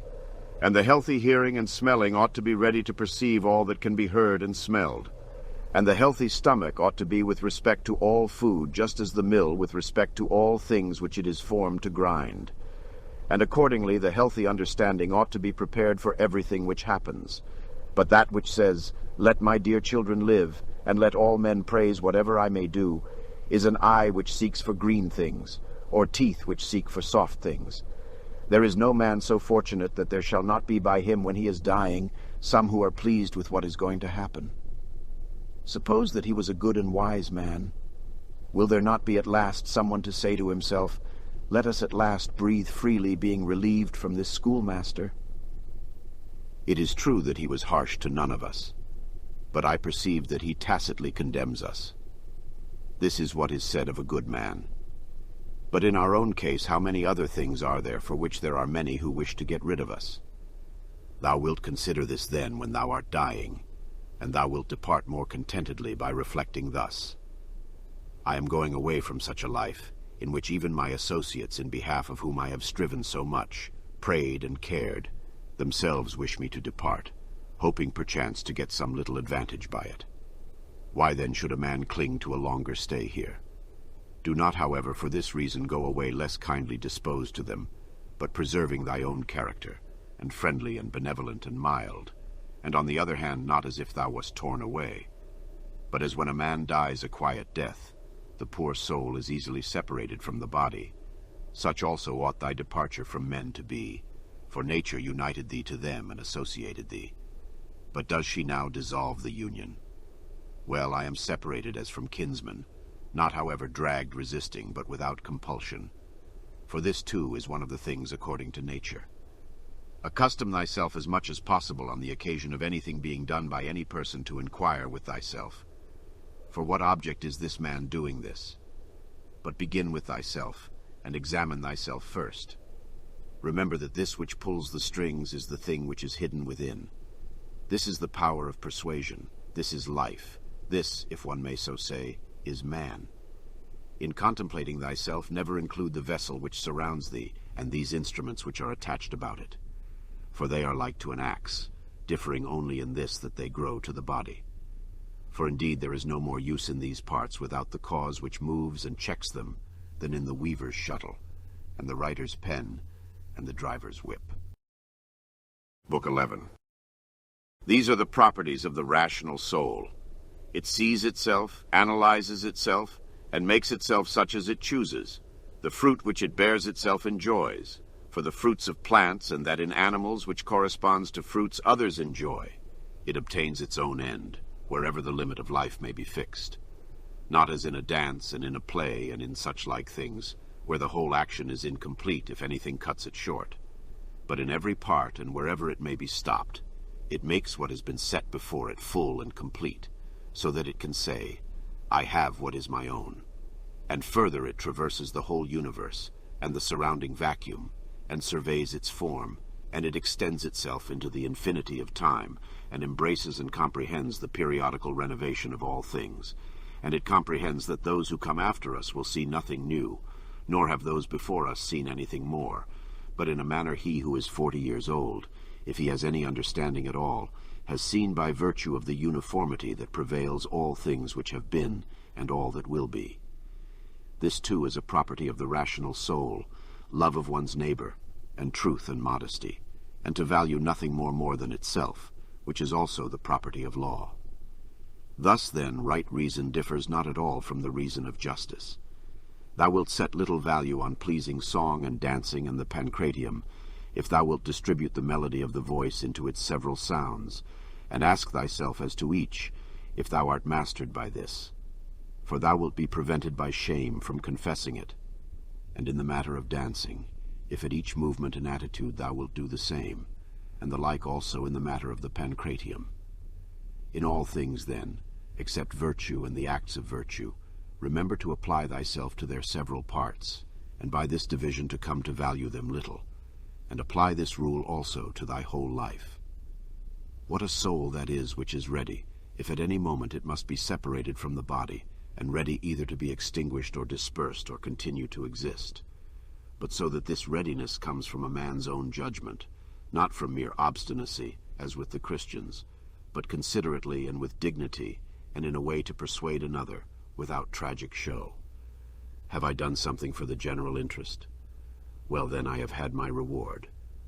Let this always be present to thy mind, and never stop doing such good. What is thy art? To be good. And how is this accomplished well except by general principles, some about the nature of the universe, and others about the proper constitution of man? At first tragedies were brought on the stage as means of reminding men of the things which happen to them, and that it is according to nature for things to happen so, and that if you are delighted with what is shown on the stage, you should not be troubled with that which takes place on the larger stage. For you see that these things must be accomplished thus, and that even they bear them who cry out, O Citharon. And indeed some things are said well by the dramatic writers, of which kind is the following especially. Me and my children if the gods neglect, this has its reason too. And again, we must not chail and fret at that which happens, and life's harvest reap like the wheat's fruitful ear, and other things of the same kind. After tragedy the old comedy was introduced, which had a magisterial freedom of speech, and by its very plainness of speaking was useful in reminding men to beware of insolence. And for this purpose too Diogenes used to take from these writers. But as to the middle comedy which came next, observe what it was, and again for what object the new comedy was introduced, which gradually sunk down into a mere mimic artifice. That some good things are said even by these writers everybody knows, but the whole plan of such poetry and dramaturgy, to what end does it look? How plain does it appear that there is not another condition of life so well suited for philosophizing as this in which thou now happenest to be? A branch cut off from the adjacent branch must of necessity be cut off from the whole tree also. So too a man, when he is separated from another man, has fallen off from the whole social community. Now as to a branch, another cuts it off.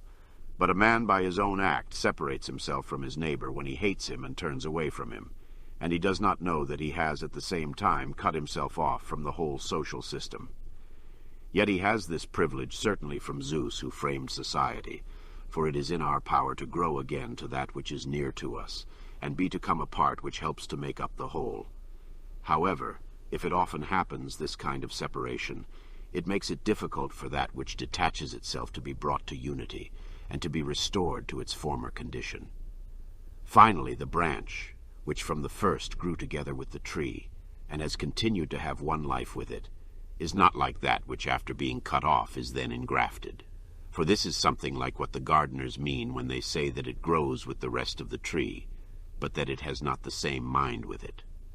As those who try to stand in thy way when thou art proceeding according to right reason will not be able to turn thee aside from thy proper action, so neither let them drive thee from thy benevolent feelings towards them, but be on thy guard equally in both matters, not only in the matter of steady judgment and action, but also in the matter of gentleness towards those who try to hinder or otherwise trouble thee. For this also is a weakness, to be vexed at them, as well as to be diverted from thy course of action and to give way through fear. For both are equally deserters from their post, the man who does it through fear, and the man who is alienated from him who is by nature a kinsman and a friend. There is no nature which is inferior to art, for the arts imitate the nature of things. But if this is so, that nature which is the most perfect and the most comprehensive of all natures cannot fall short of the skill of art. Now all arts do the inferior things for the sake of the superior. Therefore the universal nature does so too. And indeed hence is the origin of justice, and in justice the other virtues have their foundation. For justice will not be observed if we either care for middle things, things indifferent, or are easily deceived and careless and changeable. If the things do not come to thee, the pursuits and avoidances of which disturb thee, still in a manner thou goest to them. Let then thy judgment about them be at rest, and they will remain quiet, and thou wilt not be seen either pursuing or avoiding. The spherical form of the soul maintains its figure, when it is neither extended towards any object, nor contracted inwards, nor dispersed, nor sinks down, but is illuminated by light, by which it sees the truth of all things, and the truth that is in itself. Suppose any man shall despise me, let him look to that himself, but I will look to this, that I be not discovered doing or saying anything deserving of contempt. Shall any man hate me, let him look to it, but I will be mild and benevolent towards every man, and ready to show even him his mistake, not reproachfully, nor yet as making a display of my endurance, but nobly and honestly, like the great Phocion, unless indeed he only assumed it. For the interior parts ought to be such, and a man ought to be seen by the gods neither dissatisfied with anything nor complaining.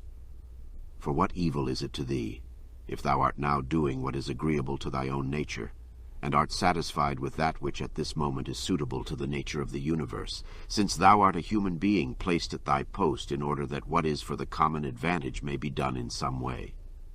Men despise one another and flatter one another, and men wish to raise themselves above one another and crouch before one another.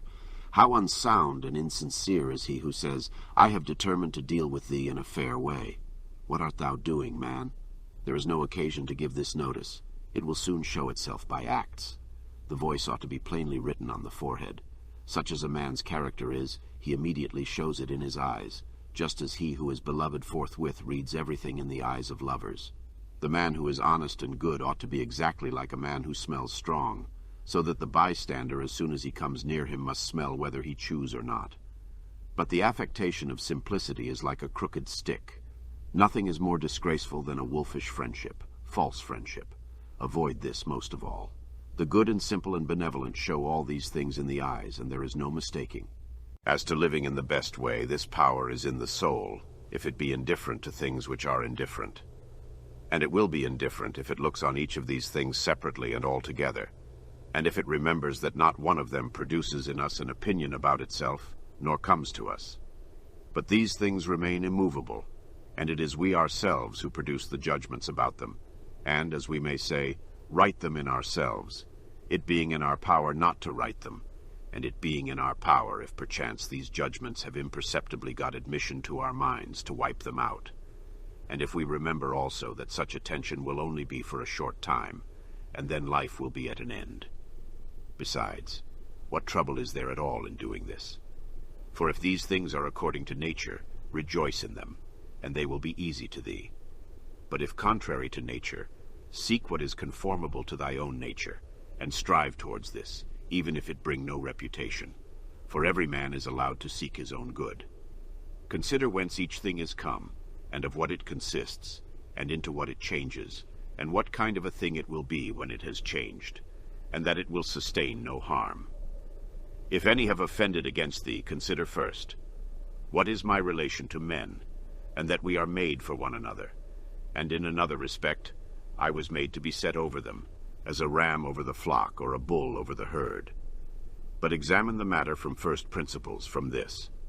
If all things are not mere atoms, it is nature which orders all things. If this is so, the inferior things exist for the sake of the superior, and these for the sake of one another. Second, consider what kind of men they are at table, in bed, and so forth, and particularly under what compulsions in respect of opinions they are, and as to their acts, consider with what pride they do what they do.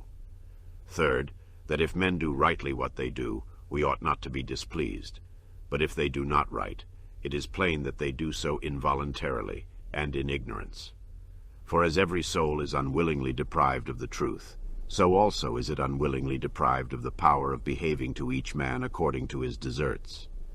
Accordingly, men are pained when they are called unjust, ungrateful, and greedy, and in a word, wrongdoers to their neighbors. Fourth, consider that thou also doest many things wrong, and that thou art a man like others, and even if thou dost abstain from certain faults, still thou hast the disposition to commit them, though either through cowardice or concern about reputation or some such mean motive, thou dost abstain from such faults. Fifth, consider that thou dost not even understand whether men are doing wrong or not, for many things are done with a certain reference to circumstances, and in short, a man must learn a great deal to enable him to pass a correct judgment on another man's acts. Sixth, consider when thou art much vexed or grieved, that man's life is only a moment, and after a short time we are all laid out dead. Seventh, that it is not men's acts which disturb us, for those acts have their foundation in men's ruling principles, but it is our own opinions which disturb us. Take away these opinions, then, and resolve to dismiss thy judgment about an act as if it were something grievous, and thy anger is gone. How then shall I take away these opinions? By reflecting that no wrongful act of another brings shame on thee. For unless that which is shameful is alone bad, thou also must of necessity do many things wrong, and become a robber and everything else. Eighth, consider how much more pain is brought on us by the anger and vexation caused by such acts than by the acts themselves, at which we are angry and vexed. Ninth, consider that a good disposition is invincible, if it be genuine, and not an affected smile and acting a part. For what will the most violent man do to thee, if thou continuest to be of a kind disposition towards him, and if, as opportunity offers, thou gently admonishest him and calmly correctest his errors at the very time when he is trying to do thee harm, saying, "Not so, my child, we are constituted by nature for something else. I shall certainly not be injured, but thou art injuring thyself, my child." And show him with gentle tact and by general principles that this is so, and that even bees do not do as he does, nor any animals which are formed by nature to be gregarious. And thou must do this neither with any double meaning nor in the way of reproach, but affectionately and without any rancor in thy soul, and not as if thou wert lecturing him, nor yet that any bystander may admire, but either when he is alone and if others are present. Remember these 9 rules, as if thou hadst received them as a gift from the Muses, and begin at last to be a man while thou livest. But thou must equally avoid flattering men and being vain at them, for both are unsocial and lead to harm. And let this truth be present to thee in the excitement of anger, that to be moved by passion is not manly, but that mildness and gentleness, as they are more agreeable to human nature, so also are they more manly. And he who possesses these qualities possesses strength, nerves, and courage, and not the man who is subject to fits of passion and discontent. For in the same degree in which a man's mind is nearer to freedom from all passion, in the same degree also is it nearer to strength. And as the sense of pain is a characteristic of weakness, so also is anger. For he who yields to pain and he who yields to anger, both are wounded and both submit. But if thou wilt, receive also a 10th present from the leader of the Muses, Apollo, and it is this, that to expect bad men not to do wrong is madness, for he who expects this desires an impossibility. But to allow men to behave so to others, and to expect them not to do thee any wrong, is irrational and tyrannical. There are 4 principal aberrations of the superior faculty against which thou shouldst be constantly on thy guard, and when thou hast detected them, thou shouldst wipe them out and say on each occasion thus, "This thought is not necessary. This tends to destroy social union. This which thou art going to say comes not from the real thoughts, for thou shouldst consider it among the most absurd of things for a man not to speak from his real thoughts. But the fourth is when thou shalt reproach thyself for anything. For this is an evidence of the diviner part within thee being overpowered and yielding to the less honorable and to the perishable part, the body, and to its gross pleasures. Thy aerial part, and all the fiery parts which are mingled in thee, though by nature they have an upward tendency, still in obedience to the disposition of the universe, they are overpowered here in the compound mass, the body. And also the whole of the earthy part in thee and the watery, though their tendency is downward, still are raised up and occupy a position which is not their natural one. In this manner then the elemental parts obey the universal, for when they have been fixed in any place perforce they remain there until again the universal shall sound the signal for dissolution. Is it not then strange that thy intelligent part only should be disobedient and discontented with its own place? And yet no force is imposed on it, but only those things which are conformable to its nature. Still it does not submit, but is carried in the opposite direction. For the movement towards injustice and intemperance and to anger and grief and fear is nothing else than the act of one who deviates from nature.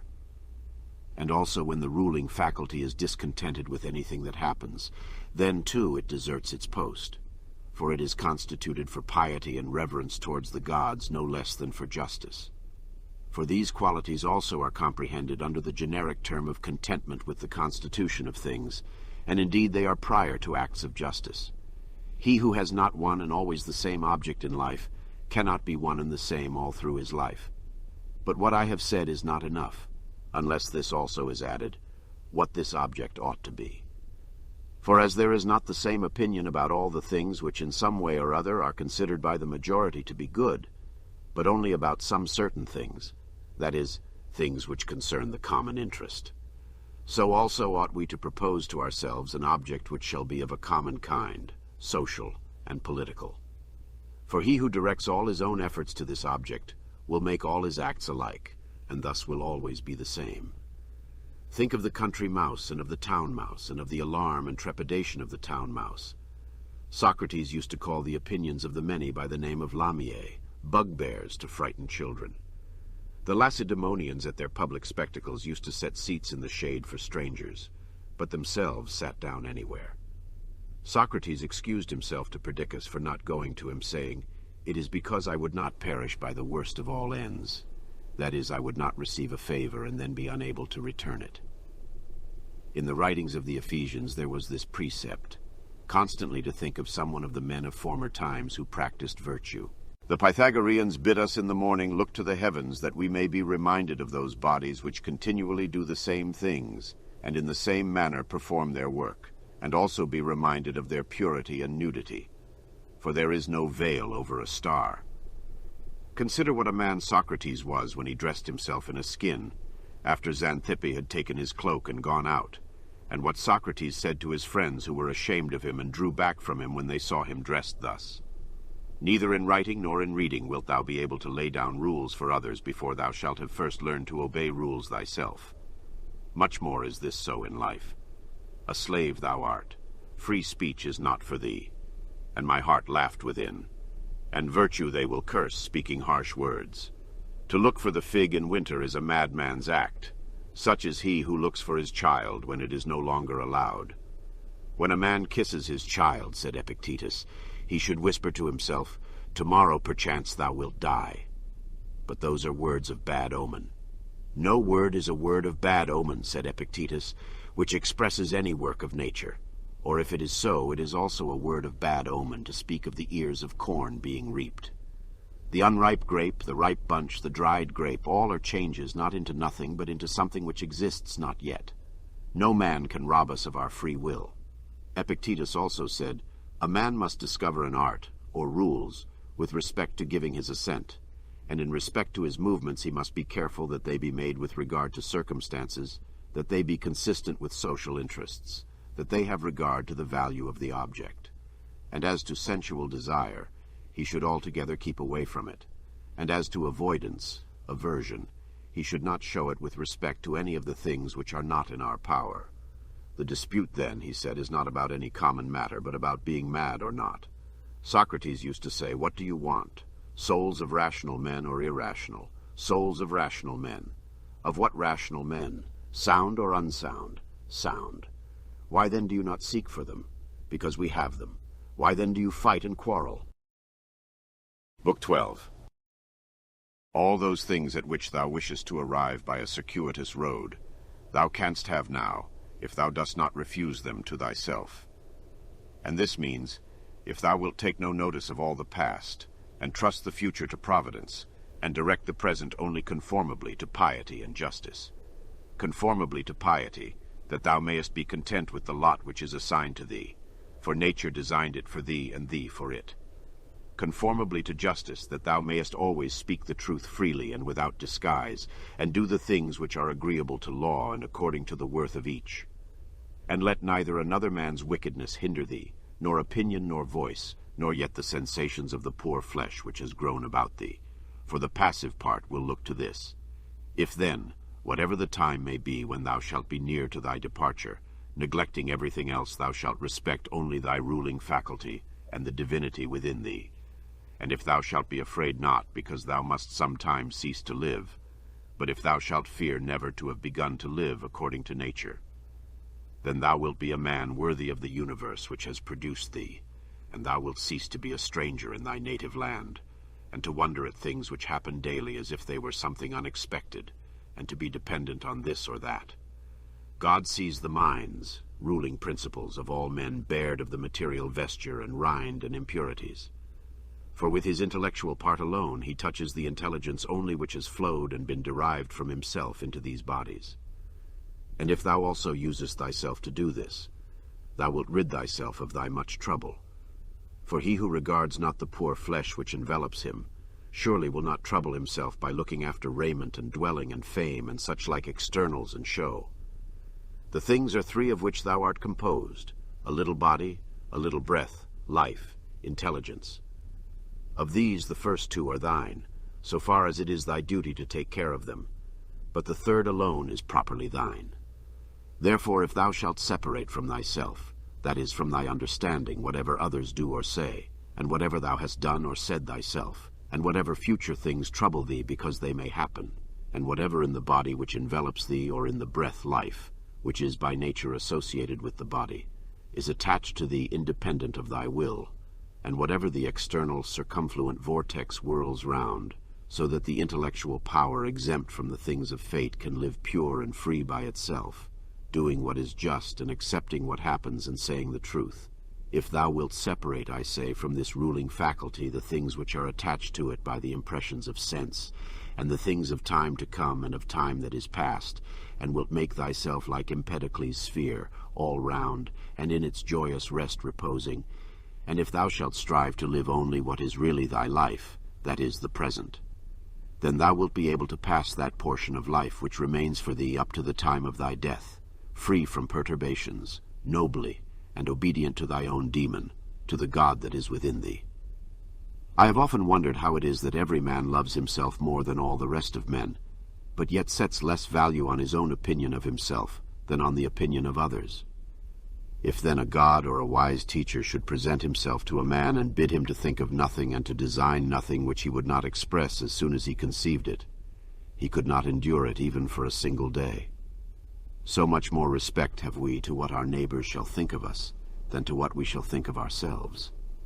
How can it be that the gods, after having arranged all things well and benevolently for mankind, have overlooked this alone, that some men and very good men, and men who, as we may say, have had most communion with the divinity, and through pious acts and religious observances have been most intimate with the divinity, when they have once died should never exist again, but should be completely extinguished? But if this is so, be assured that if it ought to have been otherwise, the gods would have done it. For if it were just, it would also be possible, and if it were according to nature, nature would have had it so. But because it is not so, if in fact it is not so, be thou convinced that it ought not to have been so. For thou seest even of thyself that in this inquiry thou art disputing with the deity, and we should not thus dispute with the gods, unless they were most excellent and most just. But if this is so, they would not have allowed anything in the ordering of the universe to be neglected unjustly and irrationally. Practice thyself even in the things which thou despairest of accomplishing. For even the left hand, which is ineffectual for all other things for want of practice, holds the bridle more vigorously than the right hand, for it has been practiced in this. Consider in what condition both in body and soul a man should be when he is overtaken by death. And consider the shortness of life, the boundless abyss of time past and future, the feebleness of all matter. Contemplate the formative principles, forms of things bare of their coverings, the purposes of actions. Consider what pain is, what pleasure is, and death, and fame. Who is to himself the cause of his uneasiness? How no man is hindered by another, that everything is opinion. In the application of thy principles thou must be like the pancratiast, not like the gladiator. For the gladiator lets fall the sword which he uses and is killed, but the other always has his hand, and needs to do nothing else than use it. See what things are in themselves, dividing them into matter, form, and purpose. What a power man has to do nothing except what God will approve, and to accept all that God may give him. With respect to that which happens conformably to nature, we ought to blame neither gods, for they do nothing wrong either voluntarily or involuntarily, nor men, for they do nothing wrong except involuntarily. Consequently, we should blame nobody. How ridiculous and what a stranger he is who is surprised at anything which happens in life. Either there is a fatal necessity and invincible order, or a kind providence, or a confusion without a purpose and without a director. Book 4. If then there is an invincible necessity, why dost thou resist? But if there is a providence which allows itself to be propitiated, make thyself worthy of the help of the divinity. But if there is a confusion without governor, be content that in such a tempest thou hast in thyself a certain ruling intelligence. And even if the tempest carry thee away, let it carry away the poor flesh, the poor breath, everything else. For the intelligence, at least, it will not carry away. Does the light of the lamp shine without losing its splendor until it is extinguished? And shall the truth which is in thee, and justice and temperance, be extinguished before thy death? When a man has presented the appearance of having done wrong, say, how then do I know if this is a wrongful act? And even if he has done wrong, how do I know that he has not condemned himself? And so this is like tearing his own face. Consider that he, who would not have the bad man do wrong, is like the man who would not have the fig tree to bear juice and the figs and infants to cry and the horse to neigh, and whatever else must of necessity be. For what must a man do who has such a character? If then thou art irritable, cure this man's disposition. If it is not right, do not do it. If it is not true, do not say it. For let thy efforts be, in everything always observe what the thing is which produces for thee an appearance, and resolve it by dividing it into the formal, the material, the purpose, and the time within which it must end. Perceive at last that thou hast in thee something better and more divine than the things which cause the various effects, and as it were pull thee by the strings. What is there now in my mind? Is it fear, or suspicion, or desire, or anything of the kind? First, do nothing inconsiderately, nor without a purpose. Second, make thy acts refer to nothing else than to a social end. Consider that before long thou wilt be nobody and nowhere, nor will any of the things exist which thou now seest, nor any of those who are now living. For all things are formed by nature to change and be turned and to perish in order that other things in continuous succession may exist. Consider that everything is opinion, and opinion is in thy power. Take away then, when thou choosest thy opinion, and like a mariner who has doubled the promontory, thou wilt find calm, everything stable, and a waveless bay. Any one activity, whatever it may be, when it has ceased at its proper time, suffers no evil because it has ceased. Nor he who has done this act does he suffer any evil for this reason that the act has ceased. In like manner, then, the whole which consists of all the acts, which is our life, if it cease at its proper time, suffers no evil for this reason that it has ceased. Nor he who has terminated this series at the proper time, has he been ill dealt with. But the proper time and the limit nature fixes, sometimes as in old age the peculiar nature of man, but always the universal nature, by the change of whose parts the whole universe continues ever young and perfect. And everything which is useful to the universal is always good and in season. Therefore the termination of life for every man is no evil, because neither is it shameful, since it is both independent of the will and not opposed to the general interest. But it is good, since it is seasonable and profitable to and congruent with the universal. For thus too he is moved by the deity, who is moved in the same manner with the deity, and moved towards the same things in his mind. These three principles thou must have in readiness. In the things which thou doest, do nothing either inconsiderately or otherwise than as justice herself would act. But with respect to what may happen to thee from without, consider that it happens either by chance or according to providence, and thou must neither blame chance nor accuse providence. Second, consider what every being is from the seed to the time of its receiving a soul, and from the reception of a soul to the giving back of the same, and of what things every being is compounded, and into what things it is resolved. Third, if thou shouldst suddenly be raised up above the earth, and shouldst look down on human things, and observe the variety of them, how great it is, and at the same time also shouldst see at a glance how great is the number of beings who dwell around in the air and the ether, consider that as often as thou shouldst be raised up, thou wouldst see the same things, sameness of form and shortness of duration. Are these things to be proud of? Cast away opinion, thou art saved. Who then hinders thee from casting it away? When thou art troubled about anything, thou hast forgotten this, that all things happen according to the universal nature, and forgotten this, that a man's wrongful act is nothing to thee. And further thou hast forgotten this, that everything which happens always happens so, and will happen so, and now happens so everywhere. Forgotten this too, how close is the kinship between a man and the whole human race, for it is a community not of a little blood or seed, but of intelligence. And thou hast forgotten this too, that every man's intelligence is a god, and is an efflux of the deity, and forgotten this, that nothing is a man's own, but that his child and his body and his very soul came from the deity. Forgotten this, that everything is opinion. And lastly thou hast forgotten that every man lives the present time only, and loses only this. Constantly bring to thy recollection those who have complained greatly about anything, those who have been most conspicuous by the greatest fame or misfortunes or enmities or fortunes of any kind. Then think, where are they all now? Smoke and ash and a tale, or not even a tale. And let there be present to thy mind also everything of this sort, how Fabius Catilinus lived in the country, and Lucius Lupus in his gardens, and Stertinius at Baiae, and Tiberius at Capreae, and Velius Rufus, or Rufus at Velia. And in fine think of the eager pursuit of anything conjoined with pride, and how worthless everything is after which men violently strain, and how much more philosophical it is for a man in the opportunities presented to him to show.